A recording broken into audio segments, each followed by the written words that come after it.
Check 1 2. Mic check 2. Check 1 2.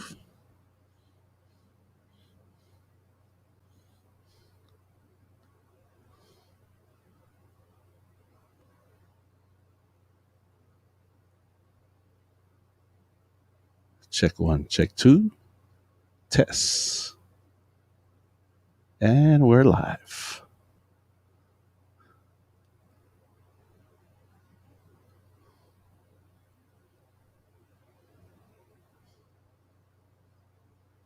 There we go. Mic check test 1 2. Check 2.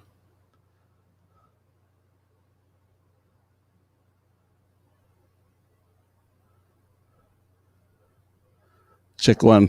Facebook Ohana, how's it? Welcome to Wisdom Wednesday. If it's something where you guys are more interested in coming over on Twitch, which is kind of where the main channel is, semi-broadcasting on Twitch. What's up, Oos? What's up, Sam? How are you, Oos? Alofaku.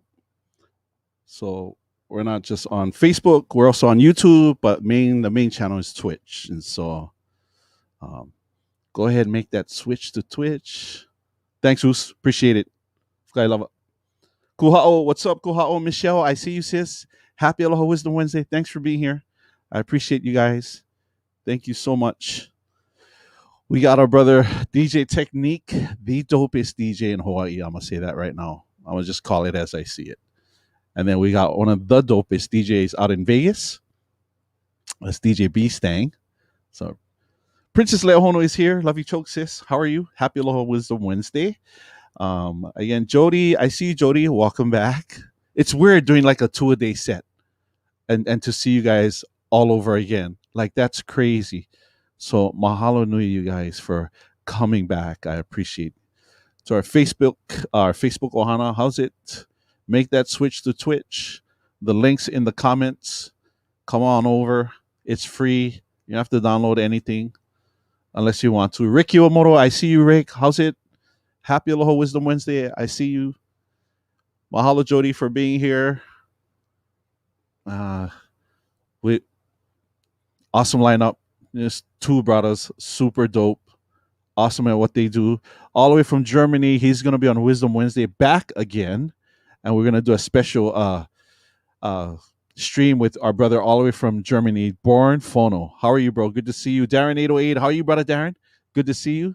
Nancy Nakamura. How are you, Nancy? Thanks for jumping on and being on the stream earlier today. I appreciate you, Nancy. I know you were at work. I appreciate you. Thanks. Hey, Don. I see you on Facebook. Thank you again. Rick Iwamoto, Princess Lehonu, Olive from Morona Park, our brother Coach Kanoa. What's up, Coach? How you, brah? Good to see you. Thanks for being here. Welcome to Wisdom Wednesday. Michelle from Santa Barbara. Good to see you, Michelle. Yes. Aloha to you, Born Fono. Good to see you, buddy. Looking forward to your stream tomorrow. Thursdays is always my favorite day to watch you stream because it's your mashup session. Love that. Again, if you're not following Born Fono, make sure you do. Follow that man right there.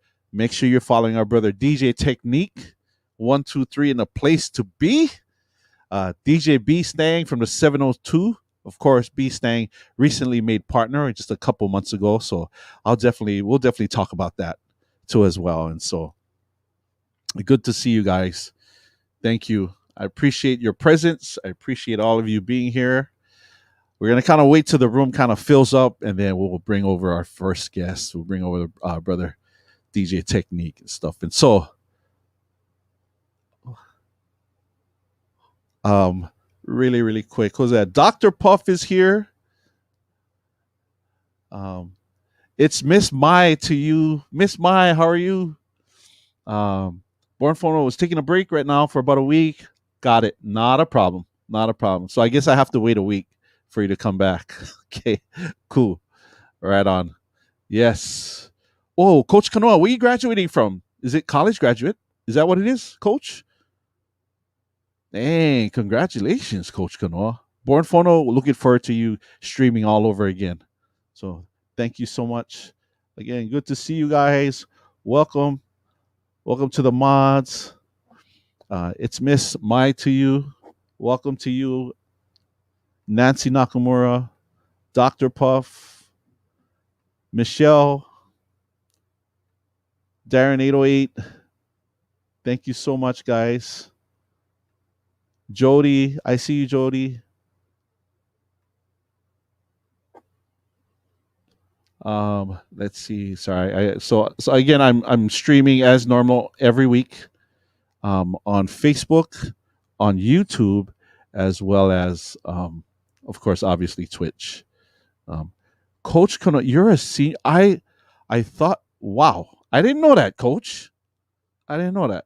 So, Chad Ohana, do us a favor. Coach Kanoi is graduating from from high school. Holy smokes, Coach! Right on, man. Good to see you, bro. Congratulations. I know, right? I thought Coach Kano was like an adult, and here we are. He's like, yeah, I'm a senior in high school. Like, what?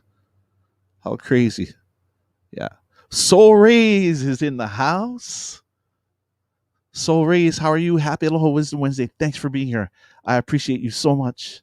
Aloha to you. Good to see you guys. So,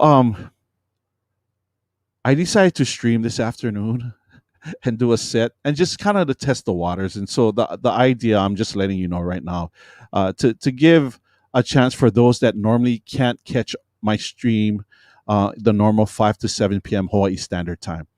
So we're just testing waters to kind of see who's out there. And yeah, we had a pretty good response. You know, I appreciate D1 Drew, who rated our channel, as well as the one and only DJ Remark, man. It came in hard, like, wow, like super crazy with that monster raid. So I appreciate him so much. And then we ended up raiding out to our brother DJ Nick Styles, who happens, by the way, I'm actually watching him. He's still on. Nick Styles will do like crazy 3, 4, 5 hour streams and like just talk about high energy as Nick, man. Homeboy is like his ADHD get ADHD. That's how crazy dope hype he is. Um, so I got home earlier from work. Last night was my Friday, so it's the weekend for me. In fact, I don't go back to work till next week Monday night. My son is graduating from high school, so and then my other son is actually doing a gig on the outer island, so I'm gonna go and hang out with him and be there. Shout out to J Mix, all from I think J Mix, all from Australia. Mr. Night Shift, I see you. Australia or Aotearoa? I apologize, J Mix. Please help me clarify. I'm so sorry. I know this. I just yeah I forget sometimes. But yeah, so my son's graduating from high school, so we're excited about that. He's a Kamehameha graduate, soon to be, and that's Sunday. Then I won't go back to work till Monday. But so I went to sleep this morning, and then I was awoken by Princess Leohonu's phone call to tell me like, yeah, you've been summoned on DJ Ice's channel. And so if you're able to go back, and I think Ice saves his videos, he actually did a Wisdom Wednesday plug for our channel, which I really appreciate. It was super dope and stuff. And so yeah, it was well worth the lack of sleep. And so since I was up, thank you. J Mix rated me too as well. Thank you, Mai. I appreciate that. Yeah. So mahalo to J Mix, Remark, and D1 Drew for the raids. I appreciate you, brothers. But yeah, so after I was awoken by Princess Leohonu and I jumped on DJ Ice's channel, I stayed up, couldn't go back to sleep, decided to do a stream. The thought was to stream for an hour. 2 hours and 15 minutes later, I raid out. And then I quickly jump in my car and I head out and I go to the beach. I needed to get into the water today. That was one of the things that it was a must do no matter what. So I didn't get out to the water till like 5 to 4.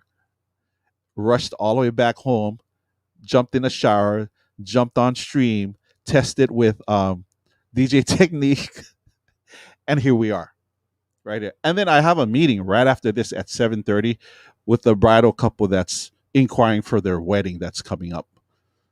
So craziness. Hey, when the floodgates open, you take advantage. Totally up to you. All right. So Dr. Puff with the gifted sub. Thank you, man. Appreciate, brother. Thank you for the gifted sub to our brother DeeJayy Technique. Yeah.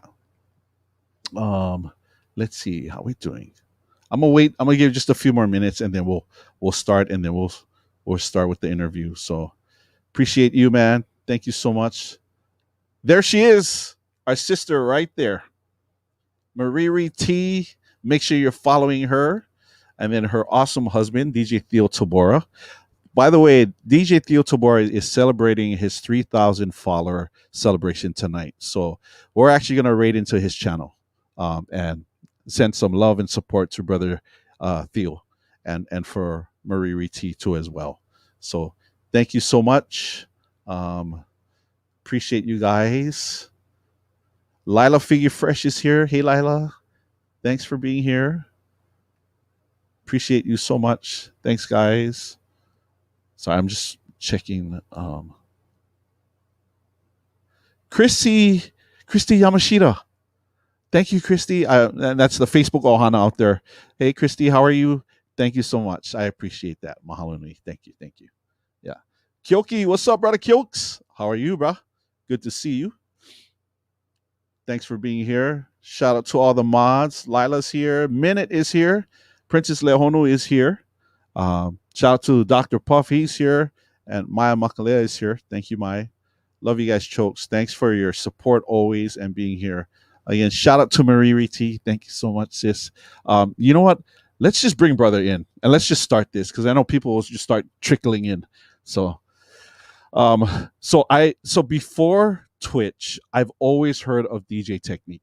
I met him once. We did a wedding together several years ago. I was the MC, and obviously he was the DJ. And it was, but I'm not gonna even lie. Like I was starstruck because I admired this guy for many years. Heard him on the radio. Very very popular DJ here in Hawaii. I think personally, and this is just my own personal feelings, that DeeJayy Technique is the best DJ in the state, hands down. I think I again, props and respect to so many other DJs here in Hawaii. I believe he really is. The most craziest part, my favorite part about DeeJayy Technique is that he's so humble, very unassuming, very quiet guy. You don't know, but once he gets on those turntables, man, you're like, dang, yeah, they're like, this guy's dope, like for real, And so, and then Twitch comes around, and I'm like, holy crap! Like you gotta understand, like all these different, like the accolades. I mean, the clubs that he's, headlining and stuff. All the local DJ battles and competition, he just crushes everybody. And we'll talk about it when he comes on. And so I'm gonna bring him on. And so, if you have his emotes, he was actually one of the first DJs I followed on Twitch when I first came on. And one of for the facts that he had a Chihu emote, and I thought it was dope. And so, without further ado, chat Ohana, please help me welcome the one and only DeeJayy Technique. Yay! Yo, 1, 2, 3 in a place to be. What's up, bro? What's up, man? What's going on? What's crack-a-lacking, man? Hey, thanks for being here, bro. I appreciate Thank you, brother. So I'm a step back. I'm gonna have you address the chat. All right. Give me your shout outs, man. What's up? Shout outs. First shout out to you, Don. Thanks for having me right here. Who else we got over here? We got the Princess. Wait, what? Sorry. Princess Leohona's in the building. Oh, I never see this guy a long time. This guy played the piano like nobody else right there. K-Case. K-Case, what up? Big Island in the building. Minutes in the building. We got Layla's in the building. Ricky, what up? Family right there. Coach Kanoa, senior, graduating, huh? Congrats. Who else we got over here? Nancy Nakamura. Who else? Michelle's in the building. Germany's in the building. Born Forno. What's up, man? Mad Dog right there, man. That's family as well. Kyoki, what up? What else we got over here? Hey, it's Mad Dog's birthday today. Noise. Mad Dog, happy birthday. It's his birthday today. Well, happy birthday, brother. I said I streamed today and I was like, happy birthday, Mad Dog. He's 25 today. Tomorrow he'll be 36, but today he's 25. I don't even know how old he is. I have no idea how old Mad Dog is. Oh man, crazy. Anybody else we shouting out, bro? Sorry, didn't mean to interrupt. I don't know if I want to shout him out already, but Dr. Puff. Dr. Puff, always, man. That guy is the man. It's dope on a rope. Yes, sir. Nice. Mad Dog is 46. How many is that? How much is that? How many is that in like dog years? So I don't know. How much is one dog year? Like what, 13 years or something? I don't know. Buddha Bud's in the building. Buddha Bud knows he owns some dogs. There you go. There you go. Yeah. How it is 46 in dog years. Crazy. On the Facebook side, my cousin Gordon Us. Gordon Toley's in the house. What's up, Gordon? Thanks for being here. Appreciate you. Yeah. DJ Buddha Bud, I see you. DJ Lejas. Lejas, Yep, Lao. Lejas is Lao right there. So you know I actually DJ'd DJ Lejas's wedding. I don't know if you know that. Fun fact. Yeah. Oh no. And then he actually jumped on and did a quick set during his reception. Like, hey, like, can I join? Like, yeah, right there, man. Thanks. You pay me. I'm gonna just sit back and let you do this while you pay me. He's dope though. He's dope. So shout out to DJ Lejas, man. Yes, big up to Lejas, man. Yes. Cynthia Fong is here. Chatterham, let's give Cynthia Fong a hug. Greg Rich, all the way from Toronto, Canada. Greg Rich is here. What's up, Greg? How are you, man? Good to see you. So Tech, man, share with us. Share with the chat room, like where you grew up, where you from, what high school you went, and like kind of like what transition like made you interested in getting into like the DJ scene. Okay, I'm gonna try to remember. Right. All right, so I'm from Honolulu, Hawaii. I grew up in Kalihi. Pretty much when I started out first, I was living in the Liha area. Some people don't consider that, Kalihi, but yeah, we do. Yes, but anyways, yes, it's still Kalihi. Marites, that's Kalihi state. Anyways, yeah. So I grew up in the middle of Liha and Lanakila area. So in the middle, there's a park called Kunawai Park. I live on that lane, Kunawai Lane. So I grew up there pretty much all my life. But in between, my family moved around. We were like poor, so we lived in housing. I lived in Kamehameha housing across from Farrington. Yes. I lived in Marites. I did not know that. Yeah. I didn't know you lived in Marites. When I was younger. I didn't know that. Yeah. And then, so Liliha, the area is my grandparents' house. So my mom had me when she was real young. So my grandpa and my grandma was pretty much my parents, if you think about it, because my mom was super young. But yeah, she was just working. And then, let's see. High school, I went to Kamehameha, if you can believe it. I didn't know that either. Yeah, class of 2000. So I'm old, but I'm young still, I guess. And then, Kunawai, friends in Kunawai. Yeah. Dr. Puff. But yeah, so I graduated in 2000, but I got into DJing like when I was in elementary, but I wasn't on DJ in elementary. I knew I always wanted to be a DJ in elementary. I used to stay up late and record like the mixes late at night. So big up to Cutmaster Spaz, James Coles. Who else we got? Richie Aki. Like I used to listen to these guys like religiously.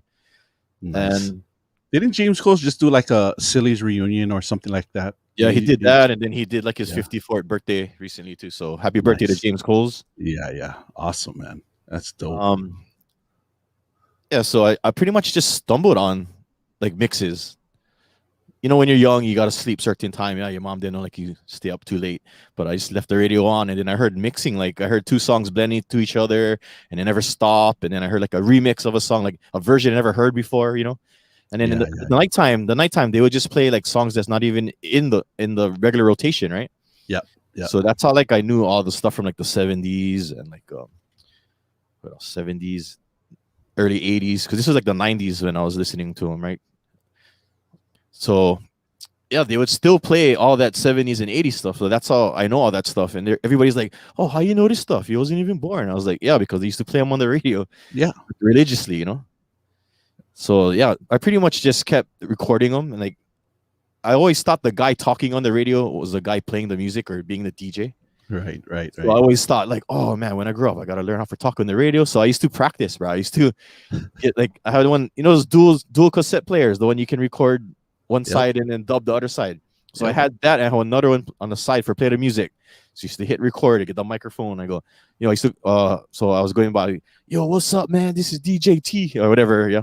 And then the next song is blah blah blah. And I used to practice that all the time. And then it wasn't until, like, I guess I was watching movies, and then I could see like the DJ actually in action, right? Yeah, yeah. So like Beach Street, for instance, was a movie. Right. Well, so Break In, but Crush Groove, Crush Groove. Good. Crush Groove, but I never see that till later. Yeah. Oh, okay. But I think Beat Street was the real one. Yeah. That kind of hooked me. Yeah. Was the one with GQ? Oh, I forget. Juice. Yeah, that one too. That one was really one inspiration too for movies that I saw, like DJing. But I was so young that like I kind of go out, I kind of watch these guys. So I always just listen to the radio. I record them, and then it wasn't until like, I guess, intermediate I started buying records. I never have no turntables, but my grandma, but buy the records, right? My grandma didn't get one, like when generic turntable, the kind, oh, you're not supposed to touch the record, you can break the needle and all that. But I used to just grab whatever records I heard on the radio or whatever, try to build my collection, because that was my aspiration was when I grew up, I'm gonna be on DJ. Like I already had the focus, right? That was my goal. Like I just bought records, because if I buy the records, then I gotta buy the turntables, and then guarantee I'm gonna be on DJ. Everything. That was my mentality back then. Sure, so I had like one big collection of records and no turntables yet. So like we used to just go to like use my grandma's one and mess around with them. And I don't know if you guys would watch. You guys remember Mr. Wizard? It was like the scientist guy or something. Like I don't know. I used to watch that. He had one episode where he said, "Oh, if you don't have a needle, you can just get like one sewing needle." Attach like one paper cone to him. And if you hold him at the right angle, you can just hear him. The sound. You can hear the sound. Yes, I actually remember that. So I did that, bro. I did that. Doing the record, I scratch him. But anyways, yeah. So after a while, like after it was just maybe like the ending of intermediate, me and my friend. I don't know if you guys know who Jensen Kona is, but if you see him online, like he pretty much one popular guy, like he catch the uluas like that. But anyways, yeah, so that was my best friend in like intermediate high school, and then we wanted to be rappers at one point, and then break dancers. So yeah, we used to do like all the the hip hop stuff. So graffiti, I love it. So we were like, oh, I'd be DJ too. So he actually bought the stuff first, and then we used to practice his house. But then I think he just lost the passion. So he was like, "Oh, like buy them from me," but then I no more money because I'm still young. And then so I had to save my allowance. Like every week, I don't even buy food. Like I just save my allowance until I get enough for pay him. That's it, bro. That's right. I'm telling you, that's the struggle right there. That's it right there. Yeah, bro, that's dope, man. So eventually, I buy them piece by piece, huh? Yeah. And then after I got that, then I got his whole setup. Then I used to DJ in school. We had school functions. I would DJ at them, not like the dances, but like after school to get like pizza party or stuff like that, socials. Who was doing your guys' dances up at Kamehameha? Was it Mystical Sounds? Was it your guys? It was half. So Mystical used to do some. Island Mobile Productions. Yeah, there you go. So I think IMP and Mystical Sounds was the two ones that did them. But yeah, I mean, so. I don't know where I left you guys off at, but no, yeah. So you bought these, so you were able to my friend get your hands, right. So then from there, I just re-listen to the mixes from the radio, and I try to copy them, or I try to get the same songs, and then But the only way I got records was used to go just like Jellies, and then I found out about the beat, right? But then so I met Kevin Okada. Big up to Kevin Okada. Yeah, used to run the beat. Yeah. So he used to have the shop. I think it was by Black Flies in Waikiki. That was the first place that he had them. That was the one on Kuhio Ave. Yeah. Yeah. Right over there. So yes. Yeah. I learned about remix services, like because back in the day I just listened on the radio, so I don't know anything about remixes. Right. I always thought the DJ made those and DJ playing his versions or whatever. So it wasn't until like used to have all ages stuff I used to go to. Like, Joho used to do all ages stuff like the joint and all that kind of stuff. So I used to go and then I watched the DJ, and then this is all the DJs on the radio. Like I remember going and I was watching like who was Eddie L, who else? Yeah, J Kid or whatever. I used to walk up to them. I one of the kids, just everybody dancing. I was just watching them. You're just like that. Yeah, you know, I just yeah. He's like, get away, kid. What are you doing? Yeah. And then I do the train spotting. My head stay going like this with the record. You know, but that's why. Then I heard the versions that I heard on the radio. Like, wait, that's the version. Then I look on the record. Okay, I know what that is. I'm try to perform. So then I guess the internet kind of just came out, like dial up at AOL and all that. Right. So I could find them online, like had wicked mixes and funky mixes, but I wanted to buy them like here. So I went to the Beat, and then I could tell them, oh, this website, get this stuff. I know you have them because I see them, so I can get them at this price. You go, oh no, you cannot get those records because different the prices, different from him. He's sending them to him as opposed to I getting them straight from them with all the specials. But anyways, he goes, but first of all, are you a professional working DJ? Because I was young, right? Yeah. So like, of course. What makes you think I'm not? I'm here. No, I told him, oh no, I'm still learning. Then he goes, oh well, I'm not supposed to, but you know what? I'm going to sell them to you, but not at the price, but I'm going to sell them to you. And next time you got to come back when you're working with somebody. So, anyways, I guess fast forward like a couple years, I started working mobile. And then the way I got in mobile was a funny story. So, you remember when you used to have the car hops like that? Like they used to just go to like the back of Costco or like the airport parking lot. Used to have all the lowriders and then all the imports go burning out and do donuts like that. Okay. Always having DJ over there. So then me and my friends were like, oh, bro, go ask them, you DJ? Yeah. I was like, oh, nah, I'm like, ask him. And then after that, so one of my friends go up to the guy and he goes, oh, my friend can DJ. Then he go, oh, who your friend? And, you know, he brought me up there. And then the guy go, oh, you DJ? I go, oh, yeah. And then after, you know, I like scared like that or shy. But yeah, so I did that. Then I did a little bit. He goes, oh, you like work for us.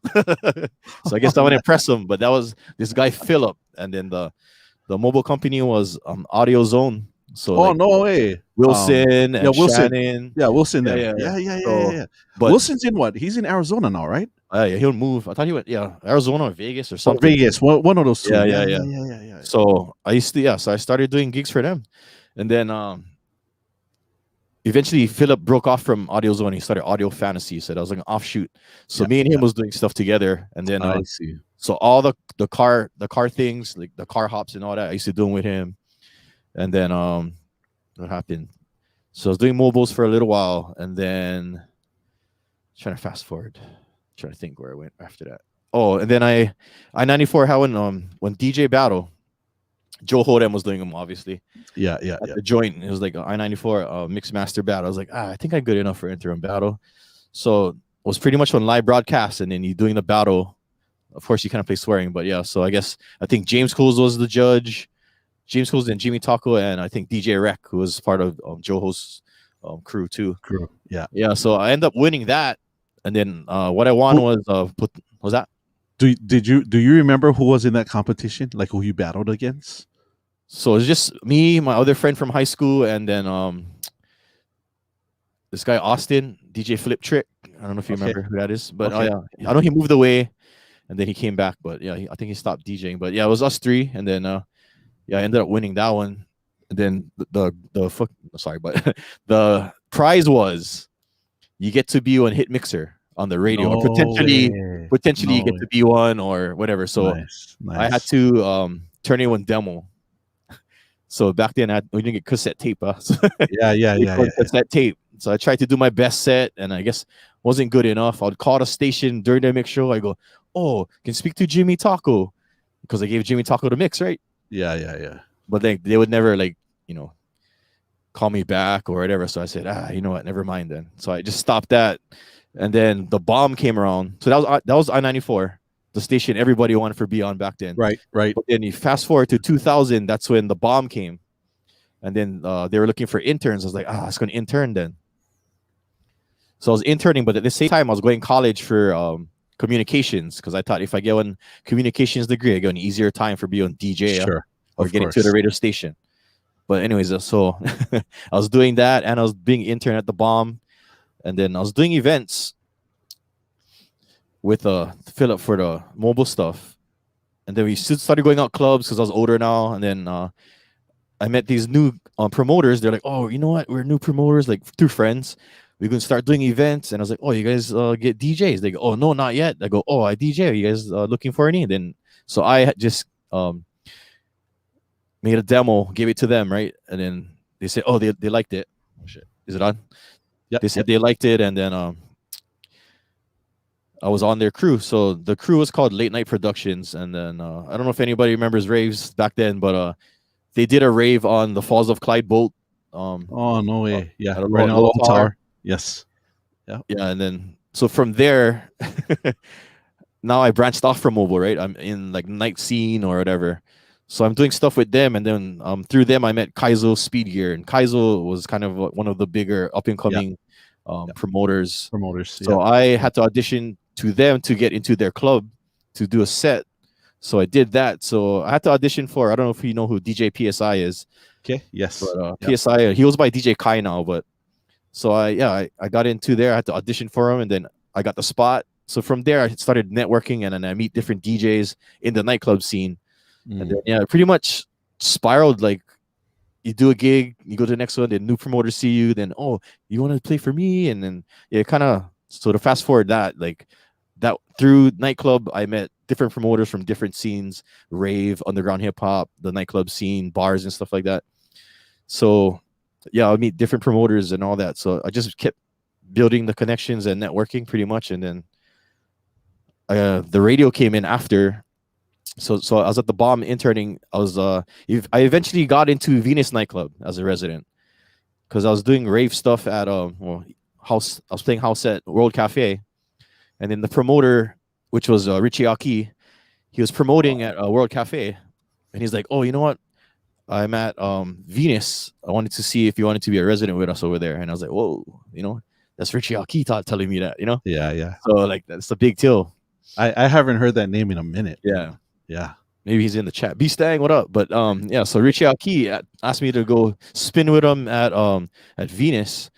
So all I did back then was just play the house sets because it's predominantly hip hop, right? Yes. So hip hop, they would play like an hour or 45 minutes, and then to clear the floor to get people to buy more drinks instead of just staying on the dance floor, you switch up. So I played like a 15-minute house set, and that's all I did at Venus for a little while. And then it wasn't until I had to fill in for like who was there? DJ Free and Good Vibe were the other residents there. I think I had to fill in one night, and they're like, "You play hip hop?" I said, "I mean, I never played hip hop for a while, but I have records and stuff." They're like, "Okay, just fill in. I can come late. That's why, whatever." I was like, "Okay." So I did that, and then eventually I got my own night, and then and then just kept networking. And then the I-94 guys were they always used to spin there, so I pretty much like the headliners of Hawaii or whatever would be the radio guys, right? You get the residents, and then you open it up for the radio guys. So from there, I met Mixmaster B and K Smooth, and they were doing the house show. So I really wanted to get on the radio. So they're like, "Oh, you gotta do this and do that." And then I was like, "Oh, but I'm at the Bomb." I was like, they're like, "Oh, well, we can't help you if you're at a different station." Like I never know anything about politics or like right all that stuff. I was like, "Oh, I just thought radio was radio." Like and then like it's the no where you don't cross over, right? If you're with one group, like you don't, right? Or nor do you affiliate yourself with. So wait, so let me ask you this, because you mentioned Good Vibe. That's Brian. Right. So Good Vibes is in Vegas, right? He's out there in Vegas now. So you know that he used to sing with my wife's group. I know he used to play the drums. Yeah. So it was sing too. Well, okay. He was in the band. How's that? He stayed on the cover. Yeah, he never sing. Well, he actually did one song. But his dad was the producer of the group. He actually so the dad was actually the one that produced the album that kind of put Bella them on the map when they did Girly Girly. That's the dad, John Chang. He actually produced the first two albums, in fact. But yeah, I was actually talking to Brian like about a month and a half ago, and so he was because he does a lot of residency out in Vegas too as well, right? And I'm pretty sure BStang knows who he is, because he was like, "Hey, I see you doing your thing on Twitch and talking to some of the Vegas DJs, and they ask, hey, Don?" So it was really cool just to kind of just come back full circle to hear Brian again. It's been a minute here, just talking story with Brian. I mean, he's so much fun. who by the way is also a commitment graduate. You guys aren't Yeah. classmates, right? No, he's like No. 90. He's early. He's Yeah, like 10 years older. yeah. That's right. That's right. Forgot. But So so you did all this radio stuff. I wanted to. So one I of my never get in radio yet. oh, I mean, because you were interning at that time, Yeah, right? yeah. But then you had all these different competitions. But I want to share my experience. We were at Mai Tais. You were doing a battle there. Yeah. And I don't know if I should say. I'm gonna say his name anyway. So you were. I think you were before. Oh no, you went after Joso. You went kind of with Odyssey. And it was that night. It was we had some friends from California that came over, and they were mobile DJs. And so we had lunch, but we came over to Mai Tais because we heard about the battle, and I just so happened to catch Odyssey's set, and then you went on after. But I distinctly remember you doing this one part where you dropped that one song where I can do anything or something like that. Anything you can do, I can do better. I can do better, bruh. I was like, holy crap, because the crowd went crazy. Like just the stuff that you did, because I've always heard, and I would hear your stuff on the radio, and I would hear about you, but there was the very first time I actually saw you live, and like, and if I wasn't like a huge ass fan back then, I was even like a more like way more huger fan that even from that night too as well. I actually saw like, bro, like go ahead and say hi to you, but like I never like make. I'm like, you know what I mean? Come up to you, hey, what's up, bro? But it was so dope. You know what I mean? And then I catch you on Twitch. I was like, holy crap, bro, this is DeeJayy Technique. And when I first jumped on Twitch, like you were one of the first DJs I actually followed because you're so dope, bro. You were so dope. So I want to kind of just make sure I catch everything. But what made you decide to jump on Twitch? Like, how did that happen for you, bro? So since we lost all the gigs, me and my friends still wanted for DJ, but never have an outlet. So somebody goes, "Oh, we could just DJ on IG Live." I was like, "Wait, you can do that?" Yeah. So we used to do like every Sunday. We used to call it pandemics. So like used to have like 5 or 6 of us, like one after another. Like same thing like how we do raid trains here, but we used to do them on IG, right? Yeah, on IG, correct. I mean, you cannot raid nobody, but yeah. Oh, so right. Go to the kinds one now. Yeah. You know. Yeah. Go visit him. Yeah. Go visit his page. So we was doing them on there for a while, and then we started getting the copyrights. So every time you play one song, the thing just cut your stream, huh? So that was frustrating. Yeah. So frustrating. Yeah. Yeah. So we started playing more underground stuff. And then it was hardly getting kicked off. And then yeah. So that was the trick at first. We're like, and now we're just not gonna play the popular stuff. We're just gonna play, the underground or not as popular stuff. And then still get kicked off. So we're like, oh, where are we gonna go now? We try Facebook, same thing. Get kicked off. Like, oh, no, nothing. Then somebody brought up, oh, you should do Twitch, bro. I'm like, yeah. I think it was Buddha Bud was the first guy, I think. Oh, okay. Yeah. So he was like, oh, we should try that out. I told him, nah, I don't like but then there's nowhere else for us to do it. So eventually I'll give in. And then the thing that sold me on it was the emotes thing. I was like, oh, that's fun. Like, they're like, nah, do them on Facebook or the other places. Like, no more emotes though. You know what I mean? So the emotes really sold me on it. Nice. We never care about the followers or who's watching, really. We just want it for play. Right. And I was like, oh, I really like my face on them or something like that. Which you have. No, now I do, but I was jealous watching people and they get like their face or like their name like that.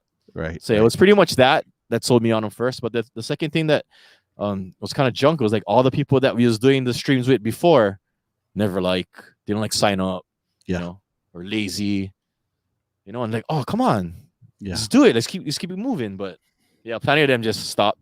So pretty much me, Buddha Bud, and like Sir Style was pretty much the 3 that just kept going. And then after that we find you, right? Then we reconnect. Yes. Then we meet other people like BStang, like I reconnect with him. And nice. Yeah, like a lot of stuff. Like then we just snowball and we learn about mods and what they do. And so shout out to the mods, man. You guys kick ass. I never know what a mod does. I just have my friends. We go play games. We go, whatever. because I never care about people swearing or whatever, Right, right, talking any kind. But right, yeah, right. I learned a lot from you guys watching the streams and like all the mods too, man. When did you jump on Twitch? Let me see. November, I think. Was it I want to November? say. Okay. I think. Yeah, yeah. I want to Yes. say. I'm not too sure, but I think so. Yeah. 2000, is it 2019? Right? Yeah. Or something. Well, anyways, yeah, I don't remember. I just was kind of Yeah, yeah. after the pandemic, though. Yeah, yeah. So I mean, But yeah, I mean, it was like was November of 2020, towards the is it 20 ending. Yeah, that's kind of when you. or something? I don't know. Buddha Bud, you Oh still no, stay over here. Gotta ask no, I'm Buddha Bud. sorry. No, because yeah, you were on way before me. That's why, right? Yeah, because when the pandemic started, Yeah, yeah. Right. 2019, right? No, No. 2020, like in March, Oh right? yeah. I want to say Oh, like right in 2020. March. Yeah, yeah, yeah. Yeah, So, yeah, or maybe in March. yeah. Maybe around summertime then. I think. Okay. I want to say. I mean, I know there's a command where you can actually find out, like when Yeah, I can't remember. There's actually a command where you can put out, and it actually will show you how long you like when your whole like Twitch career. I can't Right, remember what the command is. maybe. If somebody out there can put it out there, let us know. Yeah, Oh, I there's a never certain heard of a command. yeah, there is. Like you put out the command, and then you put your name, and it'll show you like DeeJay Technique has been Yeah. streaming for like X amount. So like right there, Aurora Harmony. Thank you. So it says you've been on. So yeah, so there's and there's another one. I can't remember what it was. I was on a food and drink show with one of the chef guys, and that's where I learned it from. Yeah. So. Oh, maybe I can go to like channel analytics or something. So well, Dr. Puff is saying April, bro. Last year, April. That's when you jumped on. Yeah. Oh, Dr. Puff, he was watching me back then. Dr. Okay, Puff, yeah. he's like Jedi Master. He kind of knows these things, right? It's right before summer then. Huh? Yeah, yeah, yes, yeah. So right, so and then obviously you got on Twitch, and then you start to reconnect with all these different DJs, Yeah. and stuff, and so like you're well within like a year later, like what has changed or what have you seen in terms of like or like what did you have to do to adjust, like in real life doing clubs and all different mobile gigs and stuff as opposed to virtual, like what was the change or the challenges for you? Oh, let me tell you. Okay. So Instagram, you just hit and then you go, right? Yeah. And we never do any extra things about no green screen and all that. Lighting. Of course, I'm still working on that, but Sure. yeah, so all those things, like we're trying to keep up with all the other people. Like, oh, if you want to build your, your community or whatever, Correct. or your channel, you gotta look good, right? So Right. I used to be against the wall back then. I would move my whole room around so that I get my own area, so I can set up one camera. What else? Yeah, I bought all kind of lights, green screen, and then I gotta learn OBS and how to do all the different overlays and all that kind of stuff. And then I had to go through troubleshoot, like in the beginning, like my audio would always have like this sound come out or something, like static or something. But I think it was because my mixer board, you kind of handle having dual output at the same time or something like that. But yeah, it's plenty of troubleshooting. We used to just do troubleshoot volume 50, because we couldn't figure them out like that. Yeah, yeah. And it's still an ongoing process, but like it's pretty much adjusting to that. And then the mods thing, Yes. like yeah, Dr. Puff like changed my whole perspective on this thing, because before we're just like, now we just like play, just like do the music and all that kind of stuff. But then you meet people from like different places around the world, and like they like come back and listen to you and watch you, like support your channel, So Right. yeah, that was my perspective. And like when I had lunch with you guys, like you guys kind of gave us the insight, like Well, but it's and like with anything, right? It's a learning curve, because that was one of the things that I learned too, right? And it's stuff where Dr. Puff taught me too as well. Like when you're online, like you're no longer just a DJ, you're a streamer, which is a totally different perspective, right? Whereas like as before, I mean, you would let your craft and your skills do the talking, but if you wanted to create that community, then you'd have to, I don't know, maybe talk on the mic, which for so many DJs that was like the challenge too as well. Right? Because it's like, I don't like talk, but I don't need talk. I'm gonna just do my thing, right? But then you just have the same 12 people watch you, Exactly. Yeah. right? And then you're like, well, how do I get more people? Well, looks like we're gonna have to talk, right? Right? Yeah. So that's what it was. Which you do freaking once you drop the Bro. 1, 2, 3 the place to be. That's my favorite, bro. It's Yeah. so freaking entertaining. Let me tell you how that came about. Okay, so this Yes. that came out not here actually. It came out on Instagram when we were doing IG live still yet. I never like talking, but I know I have to talk. I was talking back then on the microphone, IG Yeah. time before this. But I know that on here I talk a little bit more because you got to Sure. be more engaging with the chat and stuff like that. But like on IG, I just grab the mic and I go, "Oh, what Yeah. up? Whoever, stay in the chat," you know. Yeah. And then, but I was also nervous because I don't talk, right? Yeah. So that's why I used to drink. Well, it's to calm the nerves, right? That can get the liquid courage to get you through. Yeah. And back then, I guess never have one caught off because I used to stream for like 3 hours. Like I used to go last all the time. Yeah. Because everybody used to play hour, like, okay, 1 hour power, next guy. So I would go last. So that way I can just keep going. So I would do like 5 hour stream. They're like, oh, you still here? Like, yeah, but I would, drinking would get me through it. Yeah. Then eventually I would rap. And like, then a 1, 2, 3 thing came out. And so I just kept that. I just kept that ever since. Yeah. And it works though. It works, bro. I just started laughing like, oh, he's taking a shot. Oh, here it comes. 1, 2, 3, and then you start reading the chat, and then you just freestyle, and it was so hilarious. Names and all that. Yeah. That was always one of my favorite parts, bro. Sometimes come out good, sometimes not, but just fun, something different. Sometimes I rhyme fast, sometimes I rhyme slow. Yeah, man. But yeah, I just brought that over. Yeah. Afterwards. Yeah. Because then pretty much over here, everybody's like, shot. Oh, who's drinking or whatever. So right. Yeah. And so, like, I'm not sure if you see the highlight right there. I highlighted the banner where Dr. Puff was saying, you still let your craft and skills do the talking, right? Just different craft and skills now. It's still the same, right? And because I know DJ Buddha Butt was like, I'm so far behind streaming and stuff like that. And I've always said this, that there's an audience for everyone, right? There are those that will go into a stream and they like the guys where, look, I don't need you to talk. I'm just going to enjoy your vibe and you do and you just spin and you do your thing. That's cool. But if you look at, like, if the thought is to grow a community, then the interaction of streamer and viewers is kind of where you would grow the community. Otherwise it'll just kind of stay.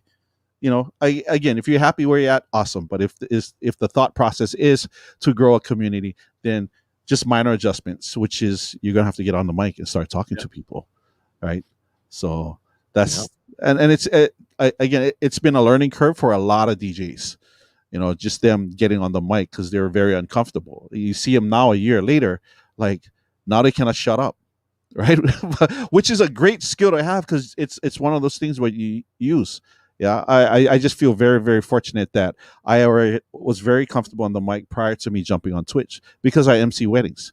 In fact, remember my first wedding that I did with you, we're over at the Koala Ballroom, right? And I saw you do your thing out there too as well. I mean, yeah, it was just comfortable just being on the microphone, right? That's the that's the whole idea behind it. So wait, I'm gonna pause real fast. We're getting rated right now from the food and drink industry. Our brothers, Chef Steve, who else is there? I'm getting a blank here. Puffy, help me out. Rusty Rhymes, Chef Mauricio, who else? Zero Cool 4. That's the Round Table Gang. They have a talk show that they host twice a week. And this is the food and drink industry people right here coming in. And I've always said this, like, to expand, like that's one of the areas where I want to go and venture, because there is two events, two things that really bring people together. It's food and music. Why not have and merge that together? I think it makes so much sense. So shout out to the Roundtable Gang. Again, Chef Steve, Chef Maurizio, Zero Cool 4, Rusty Rhymes. Love you guys so much, man. Make sure you're following the Roundtable Gang. I was a guest on their show, and these guys are awesome. I love what they do. One of my favorite parts about these guys is they do a fundraiser. It's a charity stream that they've been ongoing for ever since how long they've been on Twitch. Literally have raised over like literally hundreds of thousands of dollars, and it's for the St. Jude's kids. Like that's their plight. I mean, and so like man, around RTG gang, love you guys so much. Welcome to the 808. Welcome Raiders to each and every one of you. We see you guys. Mahalo nui. Thank you. And I need to get these guys on Wisdom Wednesday, so we're gonna make that happen too as well. So sorry, didn't mean to interrupt, but yeah, I wanted to acknowledge these brothers right here. Big up, roundtable gang. Yes, yep.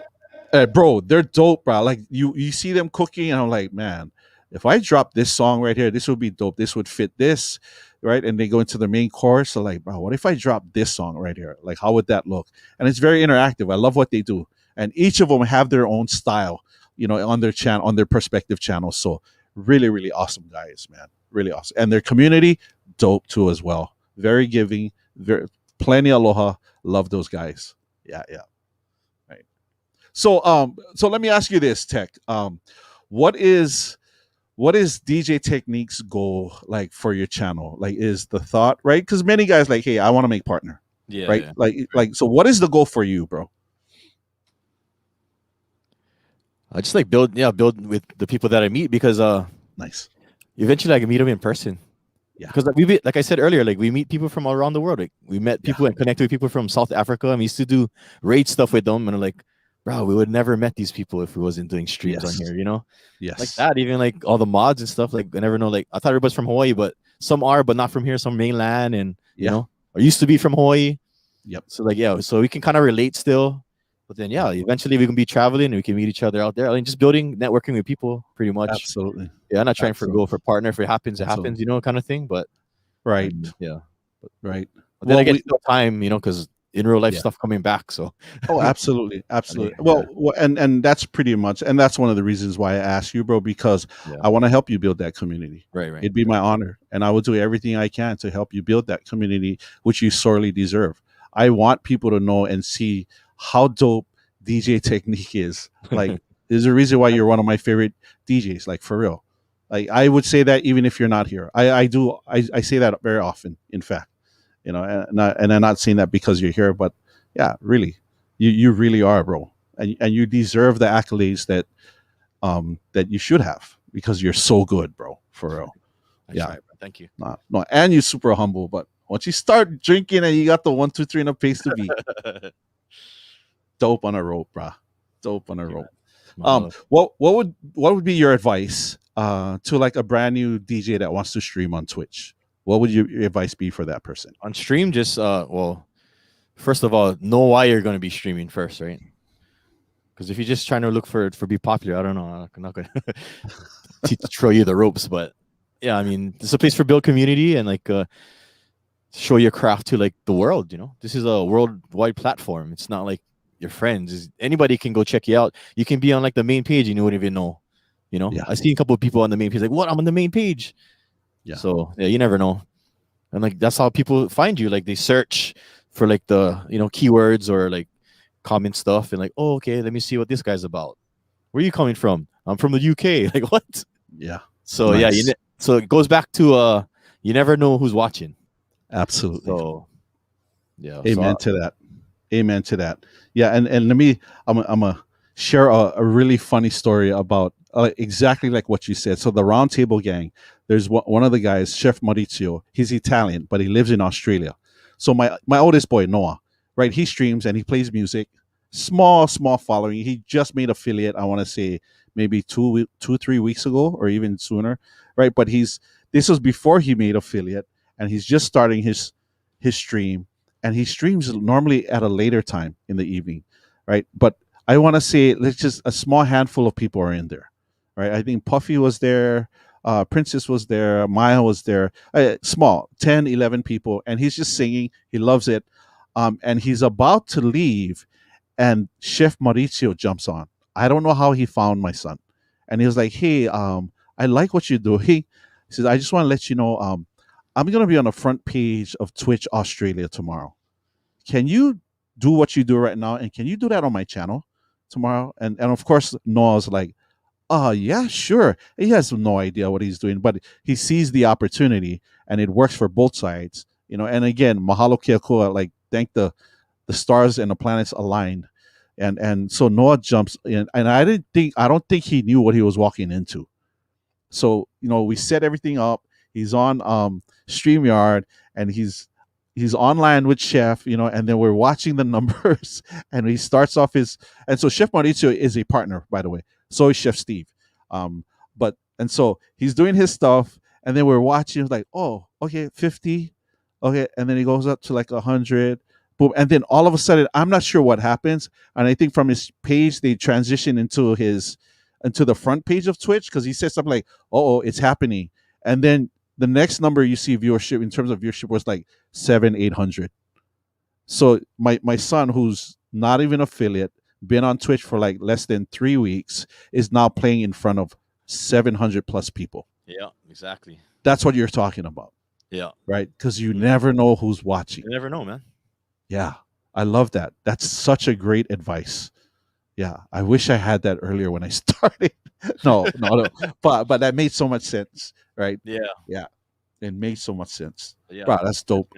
Definitely networking and building that community, man. Yeah. Yeah. And and what Dr. Puff also taught me is like, engage with these people even when you're not streaming. Yeah. Because back then I was like, only gonna go on Twitch if I stream and my friends stay on or whatever, right? But then the thing is, the chat is what's keeping the channel alive, pretty much. So yeah, big up to all the mods for sure, man, and the chat Ohana for sure. Like that's what's driving it, pretty much. Everybody's has fun, Yes. You see everybody like, oh, what's up? How you been? Like, I love it.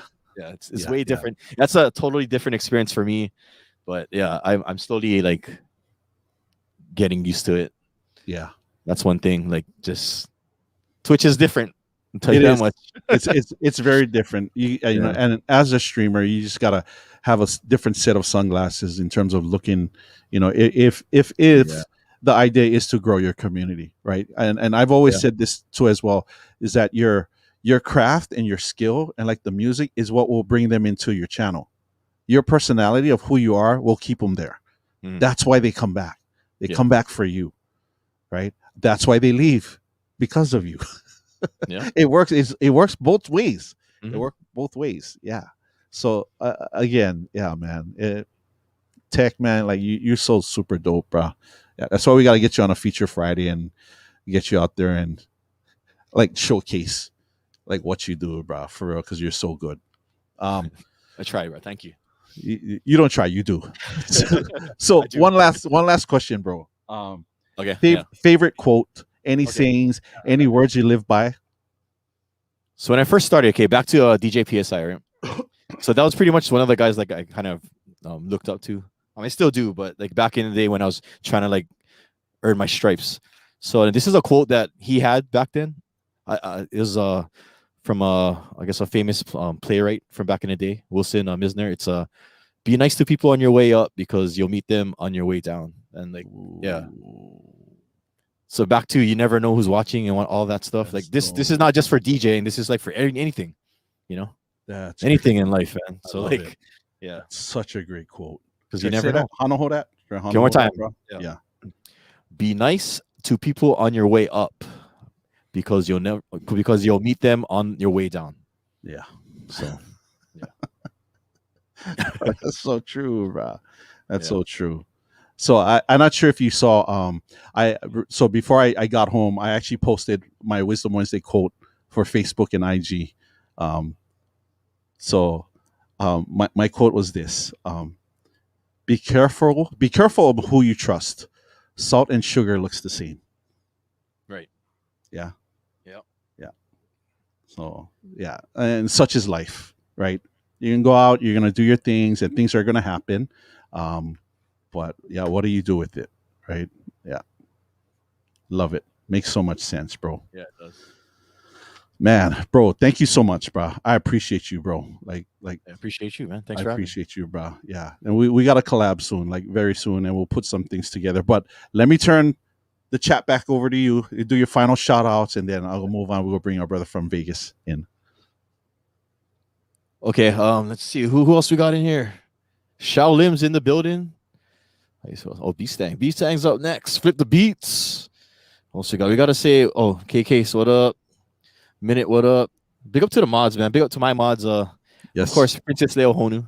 Yeah, she's one of your mods. She holds it down, right? And then we also brought in some other people who was Taz D Devil, Yep. Brother Dr. Puff, Taz. of course, Nari Bunny. Yep. You know, of course, my girlfriend is a mod too. She is like the Nice. one just in case, girly 22. If you ever see her, Yes. you know, say what's up, aloha, mahalos. What else we got in here? Go down the line. Yeah, Nancy Nakamura. Yeah. Mikey B. Big Mike. Big up to the Roundtable gang, of course. What else Yes. we got in there? Absolutely. Kaylee Ann, what up? Buddha Bud. You know, can I share a story about BStang? Oh, absolutely. Okay, Please. before like, we'll bring them in. So Wait, before you share the story, Yeah. is it a Boston story? nah, it's just when we first met. Damn it. Okay, yeah, go. Yeah. So back to Good Vibe as well. So when I first got into radio, I got a gig through a record label to spin in Hollywood at the Knitting Factory. So me and Good Vibe got booked. We went there, and this is my first time spinning in the mainland. Like, it's the first time I'm leaving the island, right? So I was super excited. But I think was Serato out yet? I'm not too sure, but I just brought records, right? We're there at the Knitting Factory, and then I couldn't spin on these turntables. They were like, I'm used to techniques, but they had the Vestax, the platter. Yeah. The platter feels weird, like plasticky, and like it has Right, ultra right. pitch, and like yeah. But anyways, how long ago was that? Like almost 20 years, maybe. I don't know, but yeah, that's the first time I ever met BStang. Like we met at a club, and it was Nice. I think it was Shaq's birthday or something, and No Dwayne way. Wade was there with Gabriel Union. Yeah. So yeah, that's pretty, yeah, like 15, 20 years ago. So so we have connection, man. Wow. So let me ask you this: when you first met BStang, like, was he funny back then? How he is funny right now? Yeah, man, we had a blast, man. I was like, 'Cause I he's was freaking like, hilarious, bro. This how guy's the hell? freaking hilarious, bro. Yeah, he was rocking the mohawk. I was like, oh, how's this guy, bro? But yeah, he's the coolest guy, bro. And like ever since then, like yeah, anytime we saw each other, he come to Hawaii. Like we always link up and stuff, man. Yeah, we party, of Nice, course. nice. Speaking of linking up, you guys will be linking up soon because BStang will be in Hawaii in July. Yeah, July. And, yeah, and you guys will be doing a featured stream, right? yeah. I think we're gonna do a snapback. Yeah, snapback He- stream. So yeah, Awesome. He'll Awesome. have all the details as we Yes. work out the kinks on our side, and then yeah, we'll see. Awesome. We'll see what's up. Awesome. Yeah. So I want to let you know, Tech, that me, Dr. Puff, and some of the mods are gonna do a special stream with BStang and Everready. It's a food stream. Nah, we're not gonna stream. We're just gonna go eat. So we'll let you know. We'll go grind. Let's do it. We're just gonna grind. We'll take them out to eat. We'll go eat, bro. Live stream them too. Live stream them. Just show them what we're eating. Yeah. Absolutely, bro. So, man, bro, I appreciate you. Thank you, Tech, bro. Again, wishing you all the best, bro. Love you, bro. I appreciate you. Love you too, man. And Thank you. again, Chad Ohana, make sure you're following DeeJay Technique. Again, one of my favorite DJs, and arguably, hands down, the dopest and baddest DJ here in the 808 state. I'm telling you that right now, bro. Like, for real. He's that good, bro. I love this guy's vibe. My favorite part, again, he's so humble. That's my favorite part, bro. He's so humble, bro. So shout out to you and thank you for being that inspiration, bro. I appreciate you. Thank Like you, man. jokes. You're inspiration to me now. No, thank No you. lie, bro. I like that. I learned now. it from you now. No, No, I'm the just tables kidding. have turned, bro. No, not even, bro. Thank you, bro. For real. Thank you. And fun fact, like we're neighbors. You're literally like 2 minutes right up the Yeah. street from me. We're literally I can just walk them right now. yeah, for real. For real, man. Yeah, maybe I'll call you one day like, hey, can you jump on, my Rain 12 MK2s and kind of show me like what it's supposed to look like? Yeah, do it. Be dope, bro. Again, Tech, we'll hook up soon. We'll actually see you tomorrow night. I'm gonna bring A Plus over and his friend will come check you out over at Workplay, where you'll be spinning live. You and Jimmy Taco, is that correct? Jimmy Taco, yeah, all vinyl Yeah. tomorrow night. So you're actually streaming tonight. When's your next Yeah. stream after that? After tonight? Saturday, I think we're doing stream. Saturday. Yeah. Yeah. Yeah. Okay. Same time, about 7. Cool. Hawaii Standard Time. Oh yeah, gotta shout out Maya for sure. I forgot to say Maya and the boy. I don't know the sound effects right now, but you get that one. Do I have it? I think You have it? You have it? I gotta turn on my Serato, but yeah, I got it because of her. That's why. It's all Maya's fault. Got a boing. Yeah. She likes hard and stiff things. Wait, what? But yeah, man, thank you, man. Love you. Love you, bro. We'll talk soon, man. Thanks, Tech. I'll see you, bro. Thank Aloha. you. All right, aloha, guys. Okay, aloha. Once again, shout out to DeeJay Technique, man. Thank you so much, Tech. I appreciate you. Make sure you're following him. He's actually streaming tonight later on, and then he'll be back on Saturday. So again, make sure you're following DeeJay Technique. We're gonna move on, and I'm gonna bring this guy. He's so super busy. I want to be respectful of his time. It's a little bit later for him and his ohana. I think he just got back from San Diego, and so you have his emotes. Go ahead and drop them. Arguably one of my most favorite entertaining DJs out there. I mean, when I first discovered BStang and I saw him do his thing, oh man, like I laughed like so hard for so long, pretty much his entire stream. I mean, and aside from him being a very skilled DJ, turntablist, like his personality is one of the reasons why I just gravitated to this man, because he's so much fun, you know. And so, Chad Ohana, please help me welcome. Hello, Bastos. The one and only DJ BStang. What's up, everybody? Man. What's up, man? Bro, thank you so much, bro. For real. Thank you so much, man. Oh, thank you guys, man. I apologize. Like, Maya's been hitting me up for like 2 months. And I had it in my calendar, but I was just all over the place. But of course, you know, I'm glad that I was able to make it. And I appreciate you guys. And yeah, Tech, we go way back, man. Him, Mr. Vibe, Buddha Bud.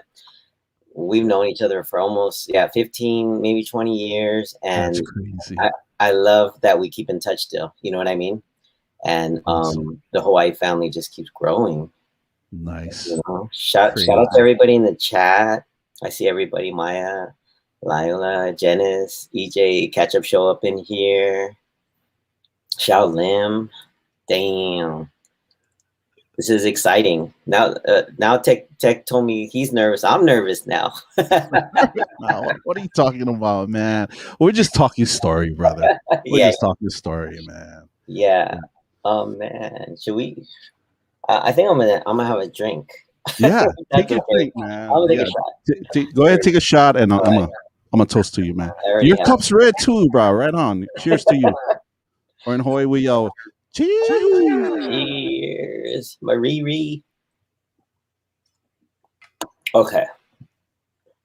All right, bro. So for those that like don't know, like the backstory of who DeeJay BStang is, like if you could kindly share with the chat, Ohana, like where you grew up, where you from, and then when did you start DJing and stuff? So I'm old school. I'm not gonna put a number on it, but I started DJing in the mid '80s as a kid. I was like 15, 14, and it was a hobby. Always been a hobby. Like one of my first gigs were like weddings, you know what I mean? Sure. Little private parties, and I equipment was expensive back then, of course, and so I had one good turntable and one wooden one, and like everybody else, Radio Shack mixer. I was using my dad's home stereo speakers. That was my system, and I loved buying records, ever since I was a kid. I was fascinated with the turntable and records. I had the Fisher Price plastic turntable, all of that, but it's always been a hobby. So I grew up in this small city in California called Oxnard, kind of near Santa Barbara, Ventura area. And a lot of my friends love DJing too, so we were in it all together.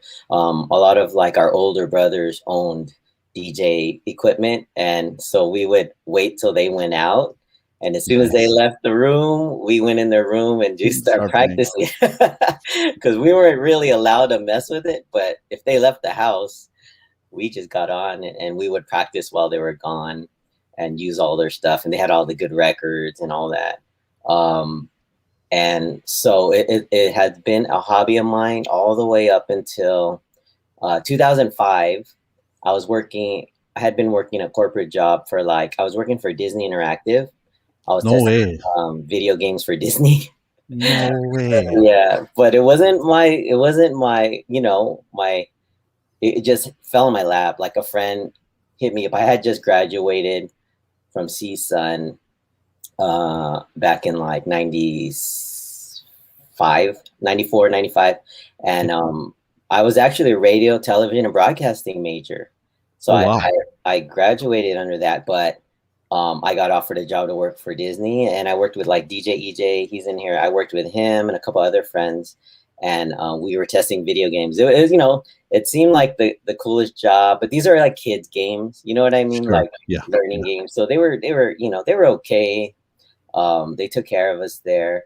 I did that for like probably 5 years, and then I got offered a similar position working for Xerox, testing printers for more money. So unfortunately, I was just chasing the money. I was doing it for the money because the money was great. It wasn't what I really loved to do, but I was still DJing on the side. Well, that was your hustle back then, right? Yeah, that was my hustle. And, you know, I didn't have any regrets because it helped me and my wife get into our first home. You know what I mean? Nice. So it was great. It was a solid job, but I was always DJing. And then around 2005, I had enough of sitting at my desk. You know, I did it for 10 years. And so I talked to my wife and said, do you think I could try to DJ full time? And she said, yeah. She goes, you know, I trust that if it doesn't work out, you can just go out and find another job. And I said, yeah. And how awesome is that? That's so awesome, bro. Yeah, so supportive, right? And so fortunately, I mean, it's been what, 16 years now, and I'm still just a full-time DJ. I started off doing a lot of weddings, which, yeah, no regrets. Miko says no regrets. I started off doing weddings and private parties, and then eventually I got my first like bar club gig, and it was all through referral. Like, nice. It was so funny. My first bar gig was in Santa Monica. My friend hits me up. He goes, "Hey, I'm spinning tonight. You wanna stop by?" And I'm like, "Yeah." He goes, "Bring some records you can spin." And I was like, "Okay." So I came by. I spun a guest set, and at the end of the night, he goes, "Hey, you want this gig?" Are you serious? He didn't want it anymore. So he was setting you up then. That's basically he was setting me up. But I was like, okay, I'll take it. And that was on a Friday night in Santa Monica. It was called Broadway Bar and Grill, and that was my first club gig. And it was so stressful because back then, when they give you a gig, they expect you to bring people every time. Like you're a DJ / promoter, you know, you're not just a DJ. You're just, so I was like, damn, I got to bring people if I want to keep this gig. So I hit up one of my buddies. His name was Phil Mark, and he was a good talker, right? He could talk to people and get people like, hey man, I just got a gig. You wanna help promote it, and I'll DJ. And he loves to be on the mic. So, and I was super shy. So he goes, yeah, I'll rock the mic. And nice. Shout out to Kev Mighty as San Diego in the building. I just came from there. But and Philip Maguido. So we, yeah, man. So we were the duo, and we rocked that spot. And but it was so funny. Every Friday we would carpool there, and we were both quiet in the car. We're like, man, you think anyone's gonna show up? You know what I mean? My stomach was queasy because I didn't want to fail. You know what I mean? Sure, of course, of course. I didn't want like all these the bar workers are there, like they're all here ready to serve people, and I'm like, shit, how people show up? We promoted it. We had flyers.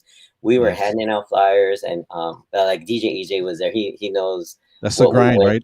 That's the struggle. That's the grind. Yeah, right? Yeah, but fortunately, it worked out. And our friends, they showed up every Friday. They loved the spot. They loved the vibe. And I mean, that's where it started back in 2005. And then from there, I took any and all gigs. Like I got offered a gig to DJ at the Puma store. And at that time, Puma Santa Monica. Nice. And they didn't offer money. They said, we'll give you free gear. I was like, that's cool. I'm down to DJ. I like the kicks. I like the sweatsuits. Yeah. So, dude, my closet was full of Puma gear. Wow. All of my homies got free Puma gear. You know, I mean, that was their gift because I was like, I ain't going to wear all of this, but that's all they paid me. And then I started booking the homies because they needed more DJs. And so I hope I'm not making a long story even No, longer. no, not at all. No, But this is dope, man. okay, so anyways, DJing at the Puma store, and this goes along with what Technique said about you never know who's listening. Okay, Yeah. so most people would not DJ at a store for gear, right? But I was like, hey man, I want to get my practice in. I love the gear. I'm not doing anything. I'll do it. So I was DJing that gig for a couple years, and I was booking the homies because they wanted DJs all weekend, Friday, Saturday, Sunday, and so all the homies were getting hooked up with gear. And then this one Friday night I was DJing, this little white lady in a beanie comes walking in, and she's just bobbing her head, right?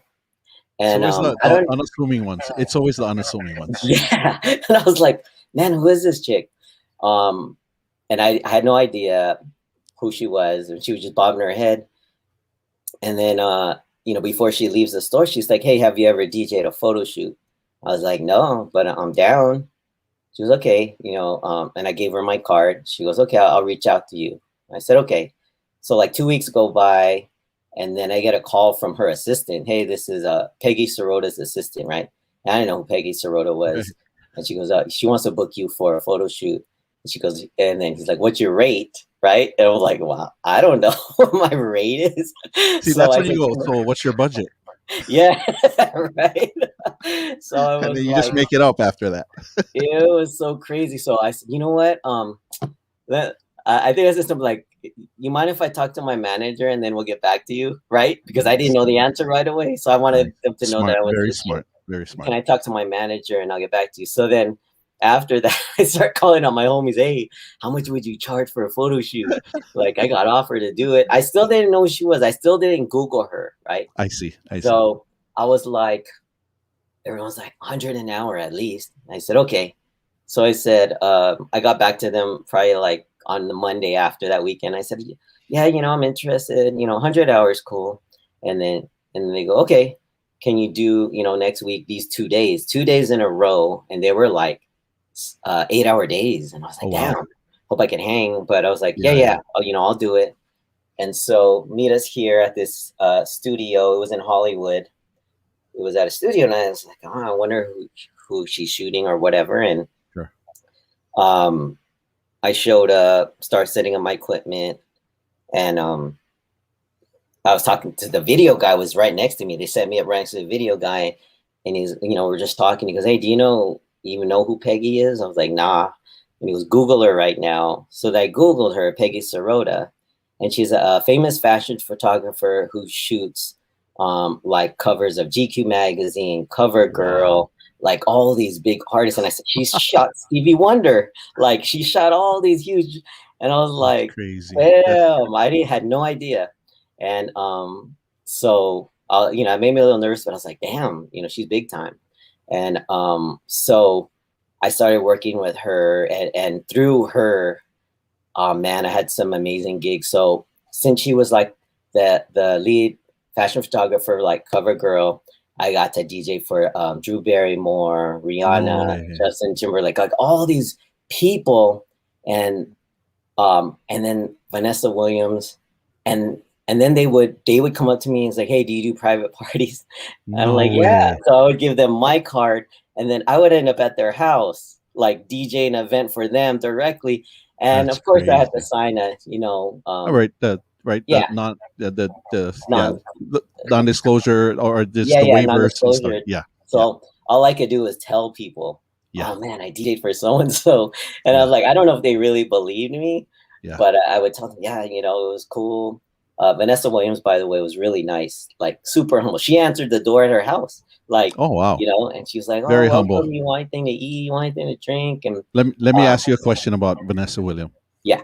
Is she like really pretty, like without the makeup and stuff? Or yeah. Dang. Yeah, and she was really nice, and she introduced me to her daughters. Like she was really welcoming, and same with I got to DJ for Michelle Kwan, she like as soon as I got to her house, she started introducing me to her friends, like, oh, this is BStang. And I was like, well, shit. I was kind of like, I was shy. You're like, oh, what up? Yeah. She's like, you want me to make you a plate? I was like, no, I'll go get it. Like she's just very humble, and And so through that fashion photographer, I got to work with so many amazing people. Crazy. Like a lot of people, and like Drew Barrymore was one of the coolest. Because I would DJ like on set, right? So my job was to keep them dancing, right? Nice. Like, you know, up tempo, whatever. So I would throw it in, and after Peggy would say cut, I would keep playing, and then like Drew would be dancing, right? Yeah. And then one time Drew, she said, wait, BStang, cut the music. So I cut it. And she walks over and she yells at the fashion photographer, Peggy, never get rid of BStang. And No. she goes, never get rid of him. And I was like, oh my God, looking around. I wish my homies were here. Nobody can see this. And that's the worst part, right? No one's around to witness it, because no matter how many times you tell the story, they're like, you lied, man. Shut up, you lied. I don't believe you. Right? No one's gonna believe you. That's so dope. Yeah. So that happened a couple of times, but so full circle, I did a cover girl shoot for Rihanna, right? And her makeup artists were there, and I met them all, and one of them, her name was what's her name? Mila. I forgot her last name, and I met her there. This was 10 years ago, and that one was crazy because after we cut, Rihanna was still dancing, and I was playing, and I just hear everybody laughing. I go, why is she laughing? And I turn around, and she's in back of me, freaking me, right? Are you serious? Look, everybody's laughing because I don't even see her. She's in back of me, kind of making fun of me. And then, so I just keep playing. And you're like, hello, Bastos. Yeah, no. yeah. But back then, I was not Bastos. I was nervous. I know. I was like, what the hell's going on here? And so what's crazy is like a couple of, I want to say a couple of weeks ago, we interviewed Mila because through Treasy, he's friends with her, and he knew she was one of the biggest makeup artists for a lot of the artists. And so she came, and I go, do you remember me? She goes, yes.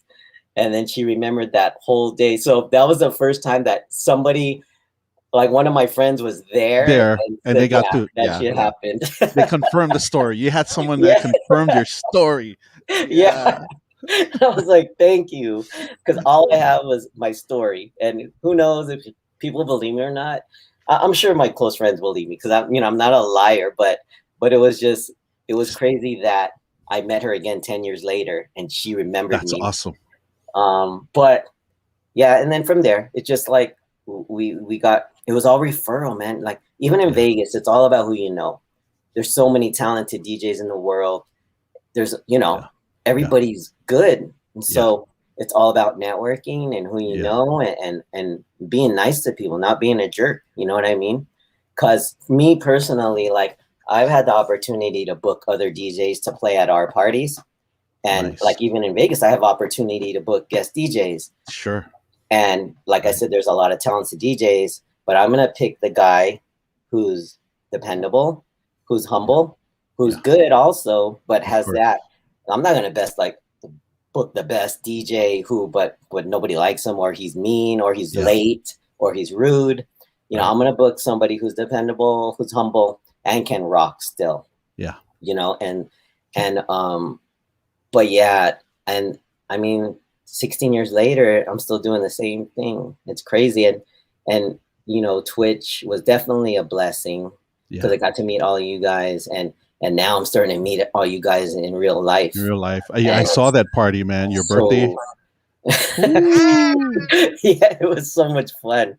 Crazy, man. Oh my God, the feeling you get, like if you talk to somebody online for a year and then you see them right there, and like a lot of us mentioned, I already feel like I know you. Like it doesn't feel like the first time I met you. It's like I see you every day in chat, and sometimes I even see you on camera. So it's Kaylee Ann came out with her family, and what was dope about Kaylee Ann was I think she turned 21 during COVID, and she couldn't go to a club, so her dad Kelly and her mom, they took her out to Vegas to party with me for her first club experience. How crazy is that? I was like, man, this is amazing, So we got to party, and Yeah, just so much fun. Philip and Guido, like meeting him, and yeah, would have. But yeah, I am going to Hawaii in July, and we're planning. You guys are helping me. I'm planning. Hawaii is like still, kind of Yeah. lockdownish, so it's more of a get together. Yeah. I want to be like a potluck, but we're gonna get together. We'll eat, we'll drink, and we're probably gonna Nice. DJ. Nice. Buddha Bud's gonna set up turntables, and I am gonna Nice. stream it. I am gonna stream it. It's gonna be so much fun. And that'll be probably, that's gonna be the one time I get to kick it with all of you guys and just have a good time. I was supposed to go to Hawaii on my birthday last year, but then COVID hit, so we had to postpone that. And it'll be my son's first time in Vegas. I mean, in Hawaii. Oh, nice. And he's How old's your boy? 21 months. Oh, so okay. we're getting that free flight in right before he turns 2. So I'm excited. Dr. Puff is helping us prepare for that or plan it out. Yes. It's gonna be fun. Yeah. So it's gonna be super exciting. I mean, again, if it wasn't for Twitch, I wouldn't have met so many dope people out there. Right? Yeah. So again, the pandemic was a blessing and a curse at the same time. Yeah. But to get a chance to meet so many of you, like I've met a bunch of people that are on Twitch, and it's crazy because like guys, like I don't even like I've never seen them on my channel, and like it's their first time on the channel, and they'll come in. And I was like, hey, I'll be in Hawaii next week. I'm like, cool, let's have lunch, And so like they're like, so like A plus. I'm not sure if A plus is still here, but he's visiting. He's from LA, but he's here. And so he came over and he's like, hey, I'm gonna be in Hawaii in a couple of weeks. I'm like, yeah, let's have lunch, dude. So I guess his business partner's like, you trust this guy? He's like, well, he just announced to his whole community that we're having lunch at a certain place. So if I go missing, you know where to find me. Oh, yeah. Oh, man. And I know what you're talking about. I swear every weekend someone's coming to Vegas now. You know how it feels. Exactly. Yeah. And I welcome everybody. Of course. I welcome everybody. And it's been great. Like, nobody's tried to abduct me or anything yet, bro. Like, I'm just waiting. Because even my wife is like, do you know these people? I'm like, I don't know them. I've never met them in real life. But we're just gonna vibe and we're gonna, just chill and hang out. But I ain't gonna lie, BStang, man, it's getting expensive. Yeah. All the shots, another round. Just people coming in every week, like, all right, we're gonna take these guys out to lunch. I was like, how much money I got today? No. Yeah. That's why when I go there, it's a potluck. Everybody brings something. We'll take care of the food, man. Don't worry. So you jumped on Twitch. So if you don't mind sharing, so again, you make partner. Like, how was that journey for you in getting to partnership? It was rough. It was rough. It was discouraging. So we started on IG, me and my Snapback fam, and that was so much fun because it was like, let me prop my iPhone here and just hit go live. So simple. We didn't even have direct sound. It was coming from the speaker. And it was just so generic, but it was great, because it was like, just go live. And, and at the beginning, we weren't really getting booted off that much, right? Sure. Every now and then. And sometimes if we were playing old school, we would never get cut off for the hour because it could catch the new music mostly. Right. So we were on there. And then I think we were on like maybe 7 months. And then we started getting booted off more frequently. We kept getting booted. And then, so I don't know, DJ Verse, right? From the Bay. Yes. He Charlie Darker told him, hey, you need to get on Twitch. So Verse goes, okay. So he got on Twitch. And then he calls me, BStang, you need to get on Twitch. And then, so I joined and I would watch him. I was like, oh, this is kind of cool. I like it. I like that we could stream horizontal. I like that you can, use your overlays, do this and that. So I went back to the Snapback team. I was like, hey, we need to get on Twitch. Yeah. But we were like on every day on IG at lunch, doing the lunch tables. And everybody was like, nah, we're good on IG. We're killing it. Yeah. Why, how are we going to get our viewers to move over and install an app? And I thought about it. I was like, you're right. So we stayed on IG, and but then every now and then I would mess with Twitch. We even had a Snapback Twitch channel, and I would stream like just on my own, just like testing it out. And a couple more months passed. I think it was right after Memorial Day weekend. I think Memorial Day weekend, everybody jumped on Twitch at the same time. Like Bella Fiasco, HMC, all the big cats. Yeah. And then after that, and then we kept getting booted, and then the team was like, yeah, I think we need to move now, like, because we're gonna get left behind, right? Yeah. And so at that point, we made the move, and then like we had people like Gene Hove, who's very technical, helping us figure out everything, sound, video, you know, all of the technical stuff. And it was a big learning curve. And I like Technique. I was super shy. I never used to rock the mic. Like, they used to tease me at the club because they knew I didn't like the mic. They would give it to me. Like, give me the mic. I'm like, nah. Just to spite you. Just to spite you. I get it. Yeah. But then starting on Twitch, you watch all these great DJs and you see them interacting. And I'm like, okay, I need to do that. Otherwise, I ain't gonna keep the room. You know, it's more for the interaction. The music's cool, you know, but it's more for the interaction. Yeah, fix it, Gene. Yeah, and so at that point, I think Gene Hove had showed me he did a green screen. He was playing Star Wars in the background. I was like, how'd you do that? Yeah. This is a green screen, bro. He goes, just go to Walmart and get these green poster boards, right? And that's what I did. I went to Walmart, I taped up poster boards, and my wife was like, that's so ghetto. She goes, why don't you just buy a real green screen? Of course, the boss wife comes clutch, right? Yeah, she goes, and I was like, well, I'm not sure if I'm gonna like it, so let me just test this cardboard out, and if I like it, I'll buy a real one. So it took me like maybe an hour and a half to hang all these poster boards in back, and then I started testing it out. I was like, this is dope. Like, I could be anywhere, right? But then I was getting this weird glare from the tape. The tape I was using was clear and it was shiny. I was like, that ain't working. It was affecting the green screen. Yeah. Yeah. I ordered a real green screen, and then I hung a curtain rod. Okay. And the green screen has loops. So then there was a curtain rod, and it was on there. And then my wife loved it. It looked a lot better than my cardboard. And then I was like, okay, how am I going to be different than everybody else on Twitch? Everyone's streaming now. So I said, you know what? The thing that I miss the most about the lockdown is going on vacation. I had to cancel my Hawaii trip. So let me take people on vacation. So that's how it started, like the overlays. I took people to Hawaii, New York, New Zealand. And what's great is like when I took them to places that I've been, like Hawaii, a lot of people have never been there.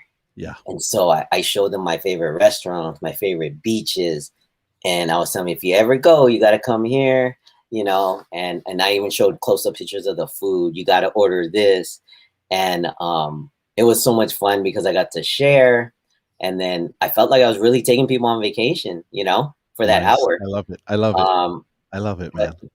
Yeah, it was. So I did that for a couple months, but I wasn't sleeping, bro, because I was up all night working on overlays just so I could stream the next day.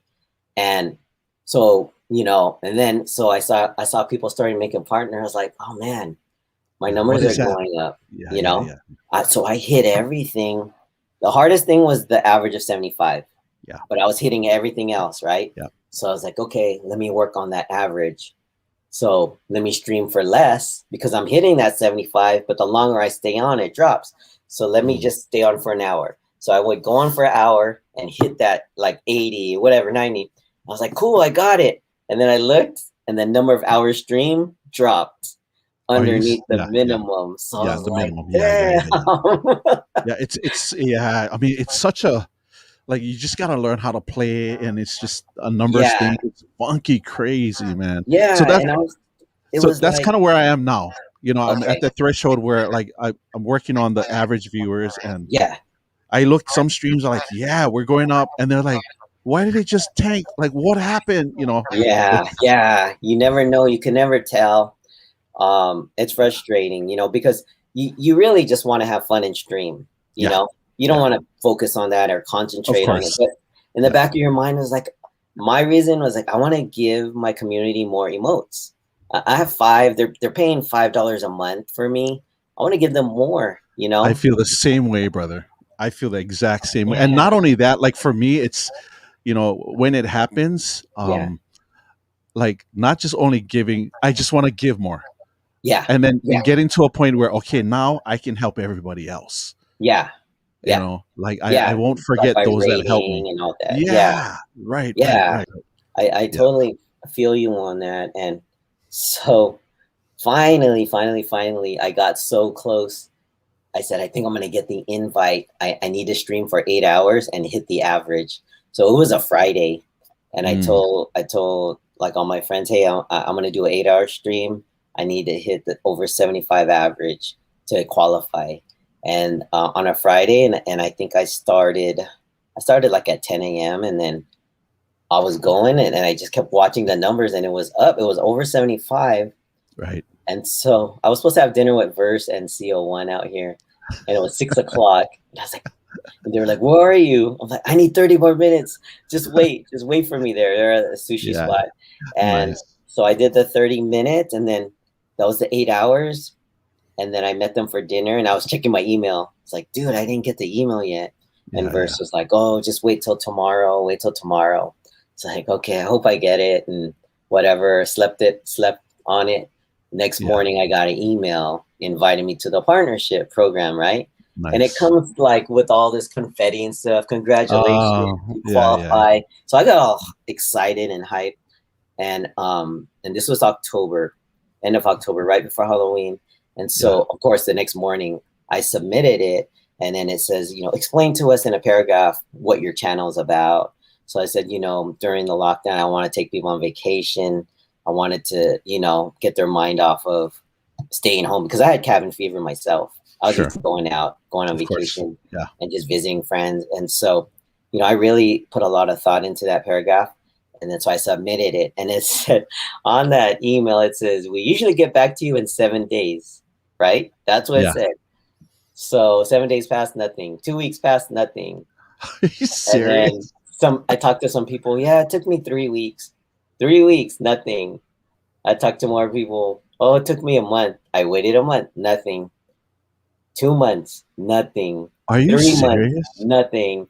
And I was still streaming. So I kept my average up for maybe a month and a half after that. And then at a certain point, I was like, why am I killing myself? I did what they said and it's not working. So I kind of just was like, I'm going to stream whenever. I'm just going to do whatever. I was like, why am I putting this effort? I'm losing time with my son. I'm trying so hard for this and it's not working. Right. So I just kind of chilled out and I just streamed whenever I wanted, did whatever I wanted. And, man, 6 months passed and nothing. So I pretty much gave up. I gave up, but I was still streaming.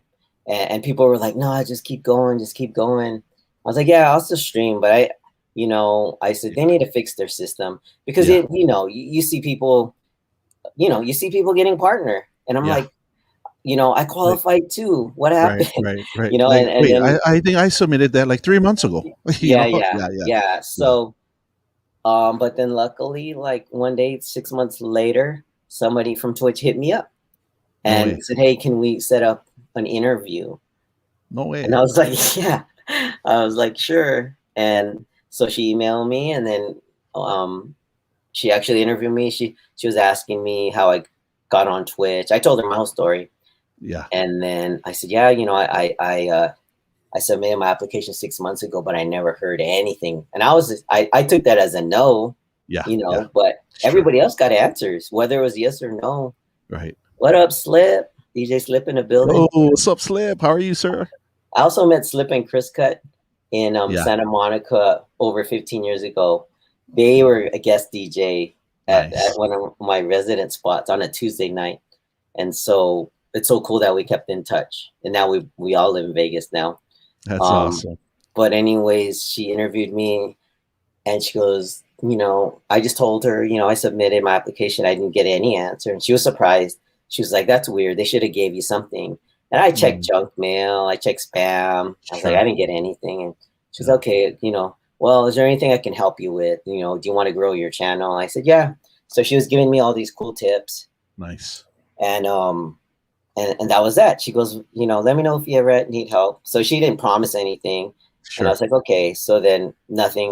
You know, I just kept streaming whenever. And then one night I came home from a gig and I was on my Twitch channel, and I was just looking at all of the different things on the dashboard. And I was scrolling through and I saw it was under settings, and then it said partner. And I was like, oh, you didn't realize it was a check mark? You know, there was nothing. So I was like, why is that there? I'm not a partner, right? So I clicked on it, and it was this agreement form. It was like, as a partner, this. I'm like, this sucks. I was like, this sucks. They sent this to me, and I'm not even partner. Like, they're teasing me, right? Right. So then I clicked out of it, and I was just looking around. I was looking at my emotes and stuff, and then I went back to that. I was like, why would they send this to me? Then I started scrolling down, and there was a checkbox. It said agree, right? No, I was like, maybe if I click agree, they'll look at my application, right? Right. So I clicked agree, and then I clicked out. I didn't see nothing. Clicked out, clicked out, clicked out. Eventually, I ended up on my channel. I clicked channel, and I had a purple check mark. No freaking way. Agree. So I was like, how long was that sitting in my dashboard? It just said it said settings, and then it said partner. But so you don't know how long that was there? No, I don't know how long it was sitting there, and I figured I'm not a partner. Why am I gonna click on that? Yeah, you know what I mean? I thought it was for partners. Like, I thought it was rules for partners. If you ever want to, you know, if you want to see what it's about, like if you want to join the partner program, this is what it's about. So I was like, I ain't gonna click on that, you know. But I finally scrolled down and I saw an agree button. And even after I clicked that, I didn't realize that it had happened until I ended up on my page, the chat. I clicked channel, and I was like, you know, I started pinching myself, because this is so sad. I had a dream that I made partner, and I woke up and I was like, damn, this sucks. Like, that's how bad I wanted it, but it wasn't happening. So I really thought it was like 3 o'clock in the morning. So I was like, dude, maybe I'm just dreaming this again, because it can't be that easy. It can't be that easy where I click agree. And then you get the check mark, and then you're good to go. So how crazy is that? It was tough. And, you know, you guys are all killing it. Like, everybody, I feel, all you guys deserve it, you know. And, like, I just hope that one day they get the system right. And, you know, because they're not even living up to, like, what it says. If you do this, and this, and then you'll get the invite. And it's just, there's so many things wrong with the system. And then of course, everybody sees, like, people get hooked up. People get hooked up, you know, and that makes it harder for the people who are really trying. Right. They're like putting in the grind, and they're doing everything they can. But I mean, I guess that's life. That's how it is. But it's sad, and you know, I'm hoping that all of you guys get it soon, because I know how it feels, and I know you guys deserve it, and you guys will. You know, you guys are just killing it, and so yeah, man. That it was a frustrating time, because I put so much time and effort into it. Sure. And then the fact that they didn't give me any answer was kind of like, man, it don't even matter. You know what I mean? Sure. It don't matter. I would appreciate it a no better than no answer. You know? Yeah. So, but yeah, I mean, for you guys, just keep plugging at it, because, you know, it could happen. It could happen. Sure. I mean, I gave up, and it happened, and I had given up. So don't give up, because it'll probably the Presley's. No, I checked the spam press. I checked spam. I checked. You checked everything. Yeah, I checked, because everyone was saying check your email again, and I was, and I would get excited sometimes, like, oh man, maybe it is in there, and then there was nothing. And I could imagine, like, the frustration and the angst too as well, like, because when you would stream and then you would end and you would see like the notification pop up, like stream elements, or like Twitch, you know, like kind of you get your like just an over like, is this it? Like, oh no, that's just my overall like what I did today. And what was crazy, so my mods, they would be like texting me, "Hey, BStang, there's staff in your room. There's Twitch staff in your room." And so how do they know that? How do they know that? Because so if you go on viewers, there's a thing that says staff members, and they have a wrench next to their name. And so this 1 week, this is how crazy it was. This 1 week, this one guy was in my stream 3 days in a row. I was like, oh man, he's checking me out. So I had the balls I DM'd him and I said, hey, I hope you enjoyed the show. You know, whatever. I hope you enjoyed the stream. You know, by the way, check my shit. Right now. I told him, you know, I applied like 4 months ago. I never heard back. He never replied. And that was like, oh, okay, that didn't work. But I was like, I have to try. You know, he's in my room 3 days in a row. I got to try. Like, I have nothing to lose, right? Right. What do you have to lose? Yeah. Right? The local term is if you don't ask, you starve.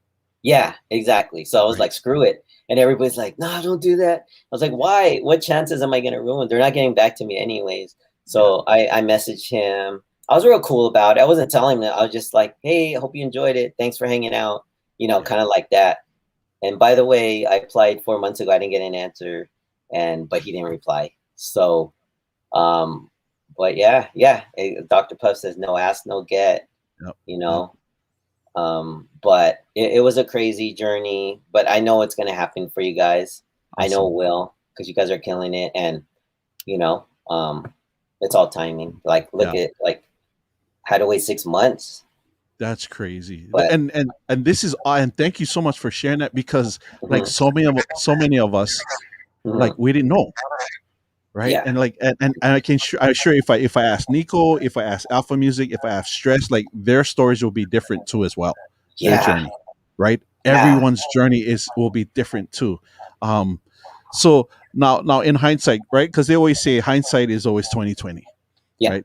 Looking back, like, what would you have done differently? Would you have done it differently? Me personally, I kind of felt like I got obsessed with it, with the goal. Sure. And like, I lost a lot of time with my son. You know what I mean? Like, I was, you know what? I shouldn't have focused so hard on that goal. I should have just still streamed and had fun. I shouldn't have done the trips every day. Like, I was staying up all night, then I was dead tired, but I would stream. And, you know, it was like, okay, I'm going to do what they say. And I would tell my wife, let me just hit the requirements, and then I can make partner, and then I'll chill out after that. Yeah. So I did it, and then it never happened. It was kind of like, oh man, was that like, why? You know, I mean, of course I love doing it and hanging out with everybody, taking people on vacation, but it was a goal. Like, you know, and like, I get obsessed when I set goals for myself. Like, I won't quit until it happens. Right. Like, whether it's, riding till the wheels fall off. Yeah, exactly. Right. I'm like, I'm almost there. I'm not going to quit now. Yeah. But this one, it was like, I'm done. Like, after like waiting for 3 months and no answer, I was like, I'm done. I of course I didn't stop streaming, but I wasn't pushing the way I was pushing with the overlays and all that, because I'm like, I needed more balance in my life. So that's what I would do. I would balance more, like, set aside time for Twitch, but also family, you know what I mean? And I got obsessed, and my wife knew it. And I was just, and you know, we're locked down. So I was like, what else am I gonna do? Let me just hit this goal, you know? Well, but more importantly, bro, shout out to the boss wife, you know, for supporting you. And I mean, just being there, you know, and knowing that she got your back. You know, I think that's very, very key, right? You know, and so, you know, there's a question out there. I highlighted it for you. Okay. Fly Guy DJ Tez is saying, may I ask, what are the benefits of partnership? Great question. More emotes. Yeah, I guess from what I understand, right? I mean, you get a whole bunch of emotes that you can share with those that subscribe to your channel. The payout in terms of what Twitch takes, right, and what you take is actually a greater percentage, from what I understand. And then the possibility of sponsorship too, as well, from the outside. I'm not sure. Am I getting that? Am I right, or am I? Yeah, that's what I heard too. But I don't, like, as far as the subs. Yeah. It's the same 50%. see. The same I see. as affiliate. Oh, really? Um, Okay. and I would, it's crazy. I would tell people, man, if Twitch would just allow me to buy emotes, I would just do that. You would just buy it. Yeah. Yeah, because that's all I really wanted. I wanted more Yeah. emotes, especially, so we started doing streams for people's birthday, and I wanted to put their picture up, but oh shoot, what emote am I gonna remove? Right. That's always yes. Yeah, stuff like that. Like I had to rotate emotes, and they said that supposedly I get a bigger cut, but I don't recognize a huge difference, really. The slice still looks the same, right? Yeah. It still looks the same, but they say, and maybe it is, and you get paid on the same day as when I was affiliate. So I'm like, okay, that didn't change. I'm not getting paid any quicker, know. So I'm like, and that was another thing. I was like, man, I was pushing super hard for this, But the emotes is really like what the big game changer is to be able to have more for your for your community. Like they're paying the $5, they can have all these emotes, but yeah, I don't notice honestly a huge benefit difference. Sure. But this is the whole emote thing. No, awesome. I wish they would just sell it, man. Yeah, I agree with you, bro. I'm in the same light, right? If I can provide more for my community, why not? Right? Why not? Yeah. So a couple more questions, bro. Okay. And again, thank you so much. I know it's late for you, and I know you just got back and stuff. But what does the future look like for DeeJay BStang? I know real life events are all popping up. You're back in the clubs. You're doing all these different things, and then like, how is that for you in terms of trying to balance the real life gigs and then still streaming? It's tough right now. So I tell people, and my wife sees it, that this is pretty much out of 16 years of DJing full time. Right now is the busiest I've ever been. And a couple of things happened. So you know how we say COVID was a blessing and a little tragedy at the same time. Sure. So right before COVID, I was trying to get into this. They're not even a management team. It's a group of DJs who DJ for the owner of all these spots in downtown, right? And they're called Corner Bar Management. And before the lockdown, Verse was a resident, and awesome. He knew that I wanted to get in, so he was like, just come when I spin. So I would go and support and visit, and I would just watch him, see how he worked the room. This is Commonwealth, and then so every time an open slot open, Verse would like tell his boss, "Hey, BStang's available. BStang's available." Nice. And then his boss, which is my boss now, he's like, "Okay, we could try out BStang." So as soon as I got my foot in the door, I just made sure that I killed it that night, right? So I would do a great job. The staff would be like, "When are you coming back?" I said, "I don't know. Tell so and so, that you had a good time." And then so feedback started getting back to the boss, like, "Hey, man, we like BStang. If we could get them back." And this was not even Commonwealth. It was a different spot. This was Park on Fremont. And so then I became like a kind of a resident there. And then I was like, "Oh, cool. This is my in." Like, and then there was a guest spot at Commonwealth, and Verse says, "Hey, can BStang do it?" And they're like, yeah. So then I made sure that I prepared for that. And I did good on that night. And then I was like, oh, and then so it was right before St. Patrick's Day. He was going to give me downstairs by myself, right? And I was like, oh, shoot, this is my first solo. And then COVID hit. No. That night it locked down. I was supposed to spend St. Patrick's Day 2020. 2020, yeah. And we were watching the news, and it says mandatory lockdown. And then I get a text, "Hey, we're closed."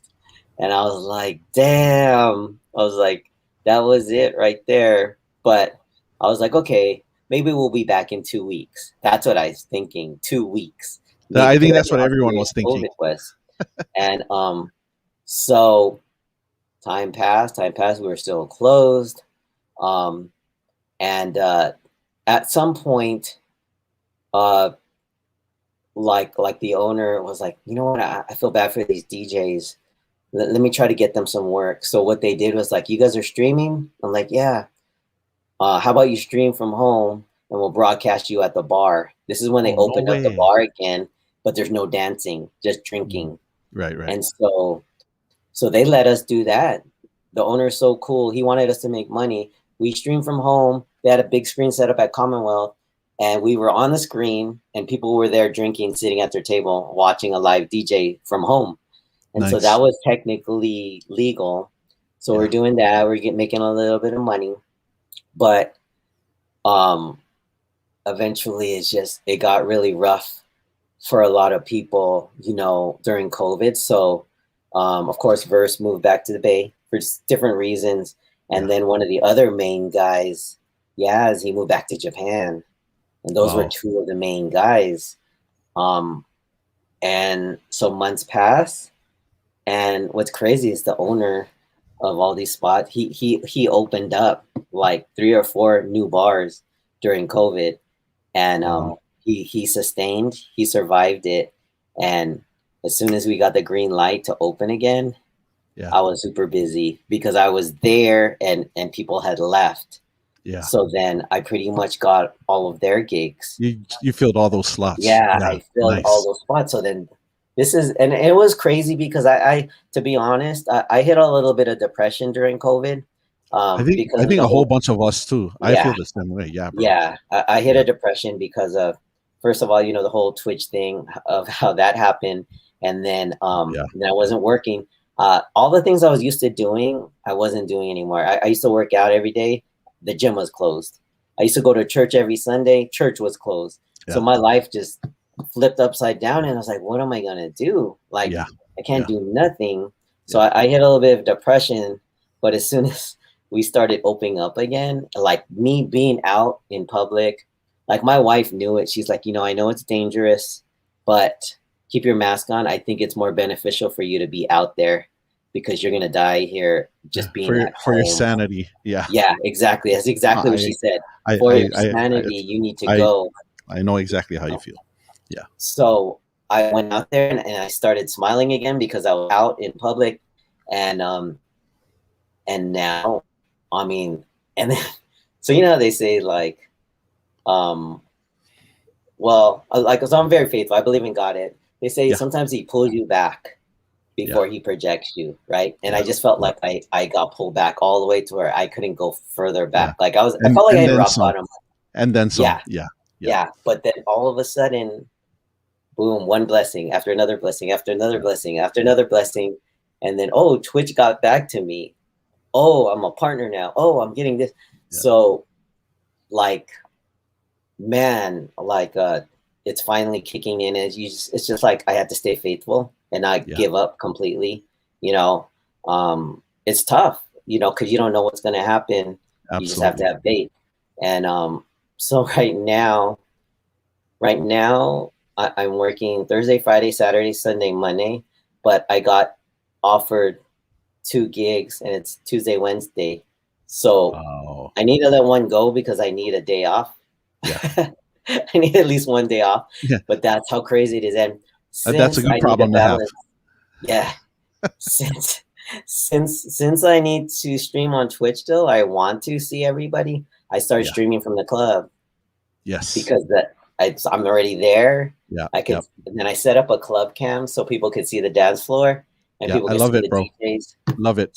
So thank you. Like, it's like, okay, this is how I'm going to do it. I'm going to bring everyone with me, you know, to work. Yeah. And it's so much You're fun. making it work, bro. You're making it work, right? Yeah. I don't want to leave the community. And, you know, like I love talking to everybody. It makes me happy to see everybody and to talk to all you guys.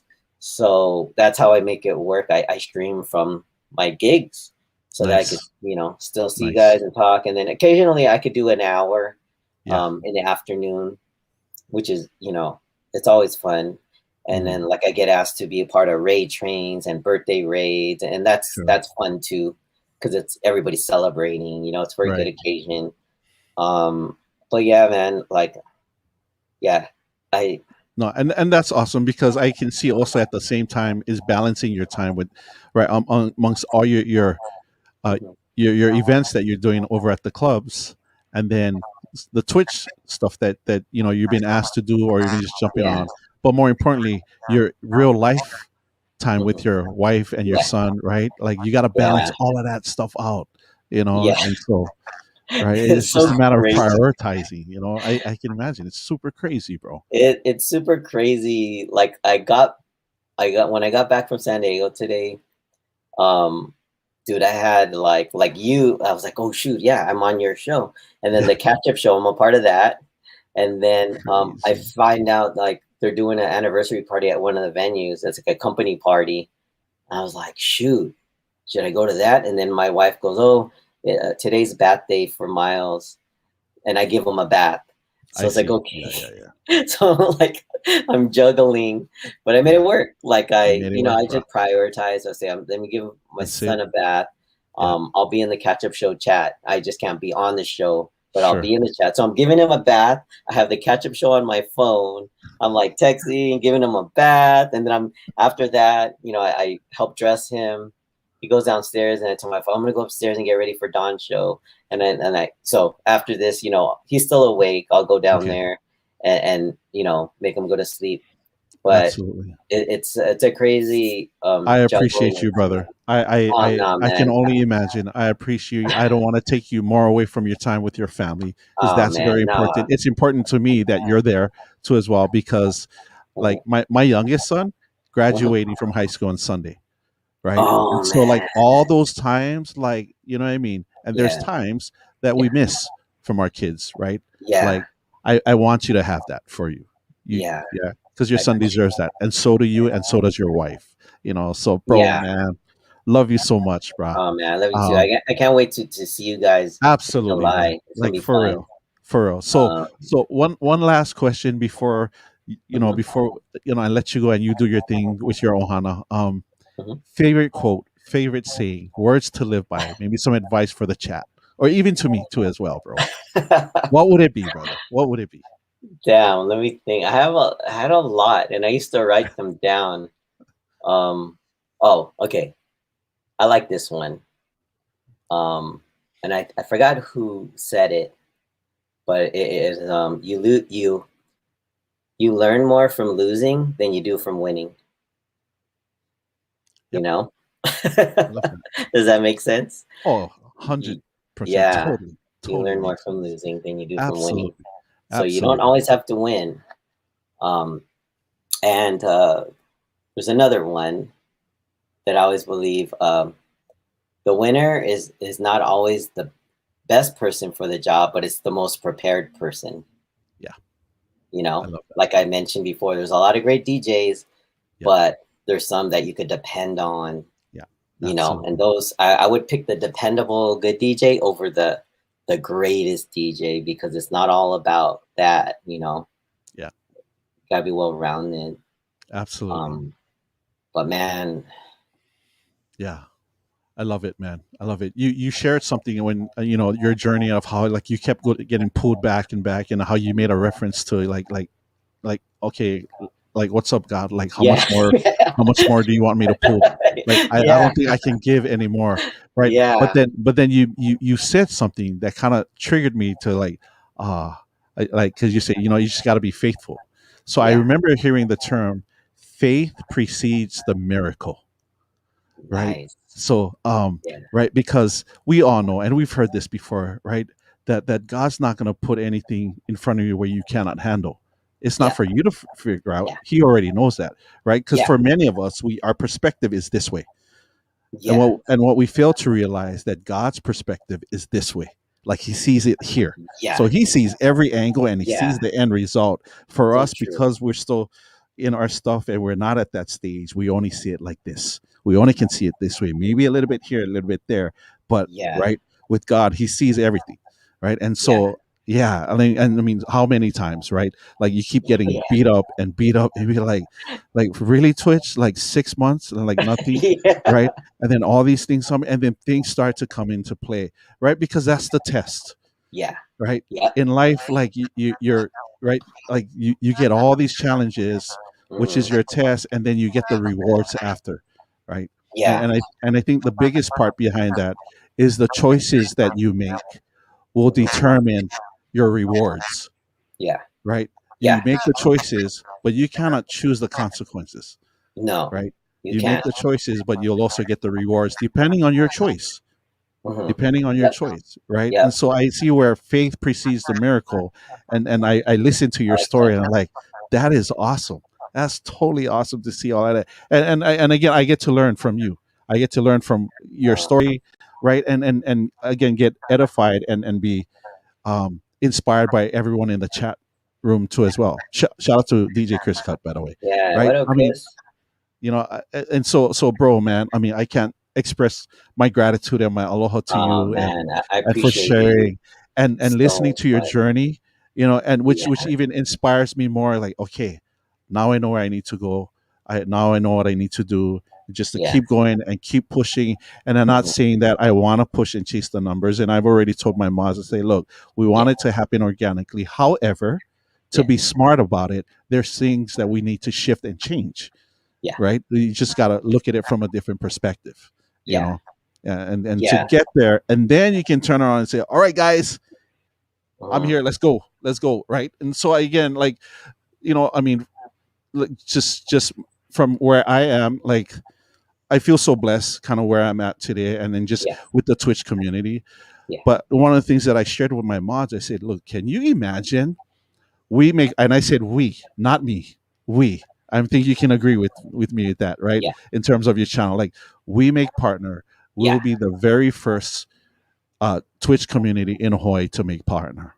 Like, Nice. how crazy awesome is that? Yeah. Whether it's me or whether it's somebody else, and if even if someone else was in that stage, I would be there to support them no matter Yeah. what, right? And Yeah.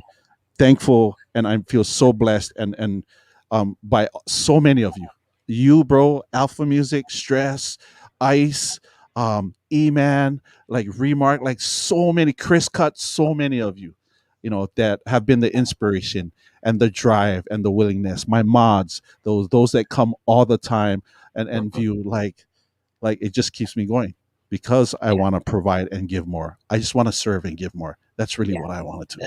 Yeah. Right. That's awesome. That's a good mindset to have. You know, what kind of kept me saying too, there was another saying that was in my head Yeah. when I would feel like giving up. It was God doesn't always give you what you want, but he'll give you what you need. Yes. You know, so in my head I was like, okay, I guess I don't need this partnership, because you know, I don't need it. I don't need it. Yeah. Right now, at least, I don't need it, because you know, it's not a gift from God yet. So Yeah. you Yes. keep feeling you don't need this right now. You don't need this. Other people might need it more than you. You know. Yeah. So true. So, Absolutely. So true. DJ Verse is here. So shout out to Verse. Verse. BB Joy is here. Shout out to her too as well. Alpha Music.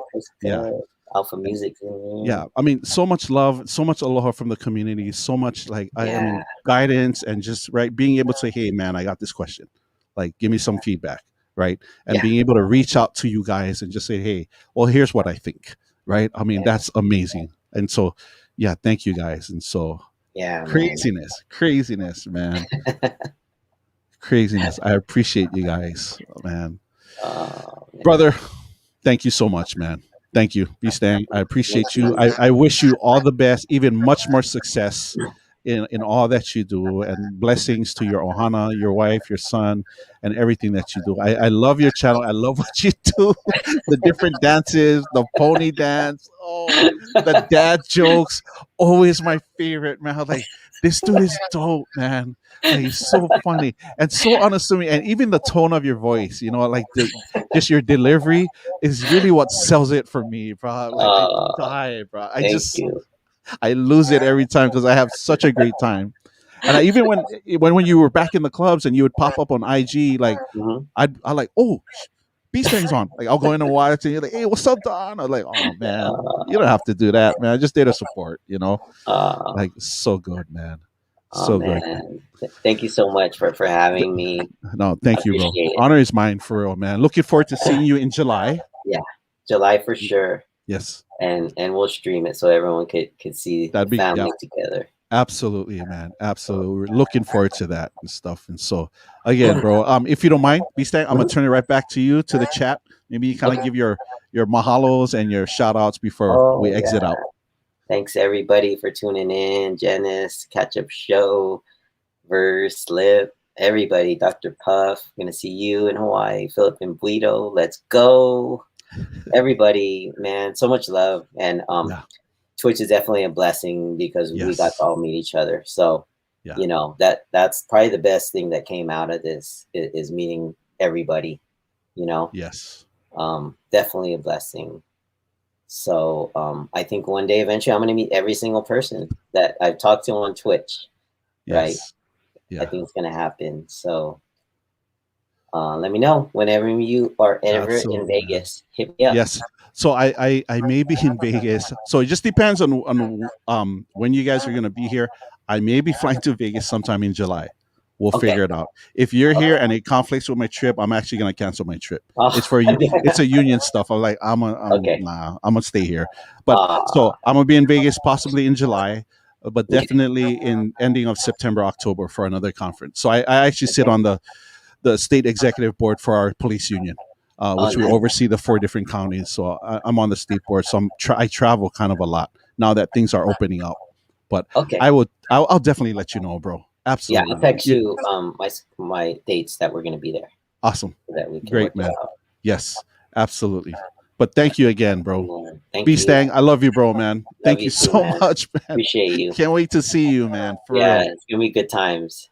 Can't wait to see the Bastos himself. Like, for real, man. So dope. Right? Because it'll be you and DJ Everready. Is that correct? Yeah. Everready Chims is going to be there. And you know who else? Chims, nice. You know who else is going to be out there? Twin Spin with his family. That's right. Too. Yeah, like a whole bunch of you guys are coming, man. Yeah. Oh yeah, well, I'm so excited for that trip. We are very excited to see you, bro. Like all of you guys, for real. Yeah. All right, brother. All right. We'll see you, man. Thank you, guys. Love you, Chokes. BStang, love you, man. We'll holler at you later. Thanks, brother. Okay, aloha.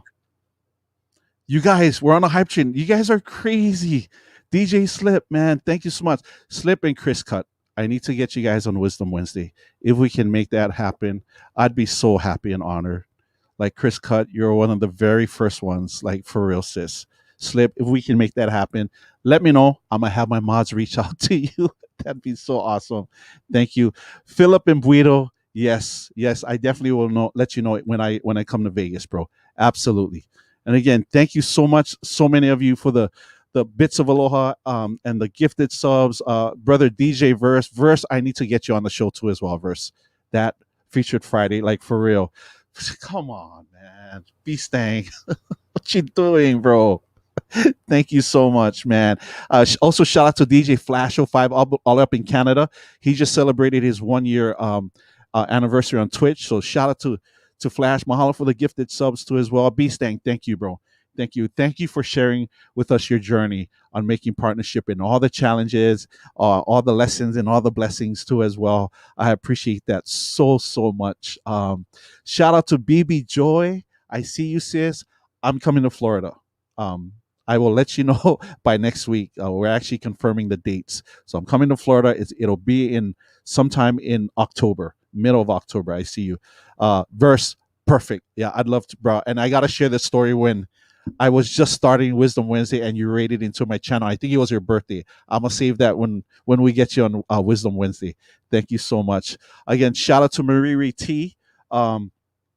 In a moment, once this hype train is done, thank you guys. So raised, mahalo for the 100 bits of aloha. I appreciate you so much. Once we're done with the hype train, we're going to raid out and we're going to visit our brother DJ Theo Tabora. Theo is celebrating his 3,000 followers celebration, so we want to support him. Theo's on that path too as well. I'd love to hear that journey. Again, we want to get our brother Theo Tabora to that check mark too. He deserves that too as well. BB Joy, her birthday. Okay, awesome. Abby, thank you so much. Again, to my mods. Was it Philip and Buddha drop 68? Is that what it is, Princess? But you guys, thank you so much. And again, if you didn't catch my Wisdom Wednesday quote, it's on my IG and my Facebook. And my quote is, I shared it earlier, and it was this: be careful of whom you trust, because salt and sugar looks the same. Yeah, just be mindful of that. But again, all these different challenges, I can tell you this, Chad Ohana, it is there for a reason. It is up to you, however, to make those choices on how to look at it. It is up to you in terms of the perspective you're going to look at on to find the blessing or the lesson behind it. You can focus on the lesson, but at the same time, maybe perhaps you may want to look at the blessing behind it. You may not know it at the time, but again, hindsight is always 2020. You look at it, it's like, huh, yeah, that makes so much sense why it happens this way, right? All of us will go through stuff. That's just life. Life sometimes is not fair. That's what life is designed for, that, right? How are you going to know sorrow without having joy, right? How are you going to know how to win without a loss, right? And BStang touched upon it, right? And which remind me of one of the quotes where they talked about character, right? In the game of sports or in the game of life, when you go through these challenges, right? Character, it doesn't show your character, it reveals it. It really reveals it. Yeah. DJ Chris Cut, thank you so much, sis. Thank you. I'll be so excited for you guys. And again, so many of you in this chat room, I appreciate you so much. I appreciate the support. I appreciate the aloha. I appreciate just you being here. I've always said this. Like, if you gave me nothing in terms of subs or bits, the entire stream, I'd still be the happiest DJ on Twitch. Why? Because the gift is in the presence. That's what really it is. It is for me. That's how I feel. My mods know. Sometimes I know many times I drive them crazy, but I appreciate them. So to my mods, Maya, Princess Leohonu, M. Westling, Mad Dog, it's his birthday today, so happy birthday to Mad Dog. Minute, Chris Cut, what are you doing? Stop. Mariri T, you guys, I appreciate you guys so much. Flash, I appreciate you, man. Love you, bro. Minute, who's one of my newer mods. Kimmy, who's one of my newer mods. Nancy Nakamura, the B side. Thank you guys, all of you. I appreciate your aloha. DJ Audio One, bro, we love you, man. Prayers, Audio One, man. We love, and please let me know, let us know how we can help, and in any way, Audio One, love you, bro. Love you heaps. Soul Rays, I appreciate you too. Of course, Dr. Puff. I can't do this without so many people. And Dr. Puff is one of the ones that's solely responsible for my scenes, my overlays. I actually don't have time, nor do I have the smarts to do it. And Dr. Puff is that person that helps me so much, right? So again, Audio One, like for real, not even kidding. You needed me to send you snacks from Hawaii? Freaking just speak. Let me know. We'll send it over to you. Yeah, it'll be a big, huge ass box. We don't care. We love you, bro. Like, for real. Thank you so much, Ohana. I appreciate you. Again, BStang, to our brother DeeJayy Technique. Thank you so much. Mariri T, DJ Slip, DJ Audio One, DJ Verse, BB Joy, DJ Chris Cut, DJ Shaolim. So many of you. I appreciate. I love you guys so much. So mods, whomever it is, you can just go ahead and start the raid. We'll get ahead and raid out. Like, this is how crazy. Like, as soon as I'm done here, I have a meeting with a couple in 10 minutes for a wedding that they are possibly booking me in like 2 months. Their DJ canceled out on them, and so they're calling me, and I'm available. When the door opens and the floodgates open, what do you do, right? You take them, and you just you be there for them. BB Joy, love you so much, sis. Dope set, by the way, today. So much fun on your channel.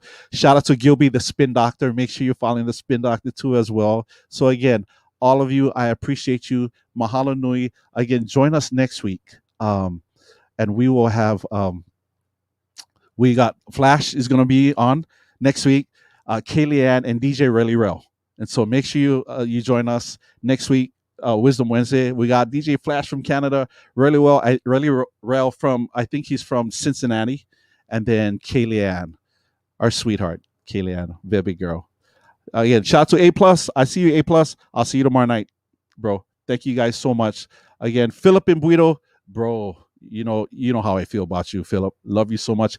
Abby543, I appreciate you, Abby. DJ Smoke, all the way from Texas. Love you guys so much. Soul Rays, Michelle from Santa Barbara. Love you guys so much. Thank you, each and every one of you. I'll be back tomorrow night, and then Friday with DJ Theo Tabora, Feature Friday. We're going to be there. Speaking of Theo Tabora, we're going to go on his channel. Let's show him some love. I appreciate you guys so much. Thank you, BB Joy from Cleveland. Thank you. Sorry, from Cleveland. Thank you. I appreciate that. So again, peace out. Love you guys. Take care of yourself first so that you can take care of everybody else in that specific order. Love you guys. Mahalo nui. Great stream.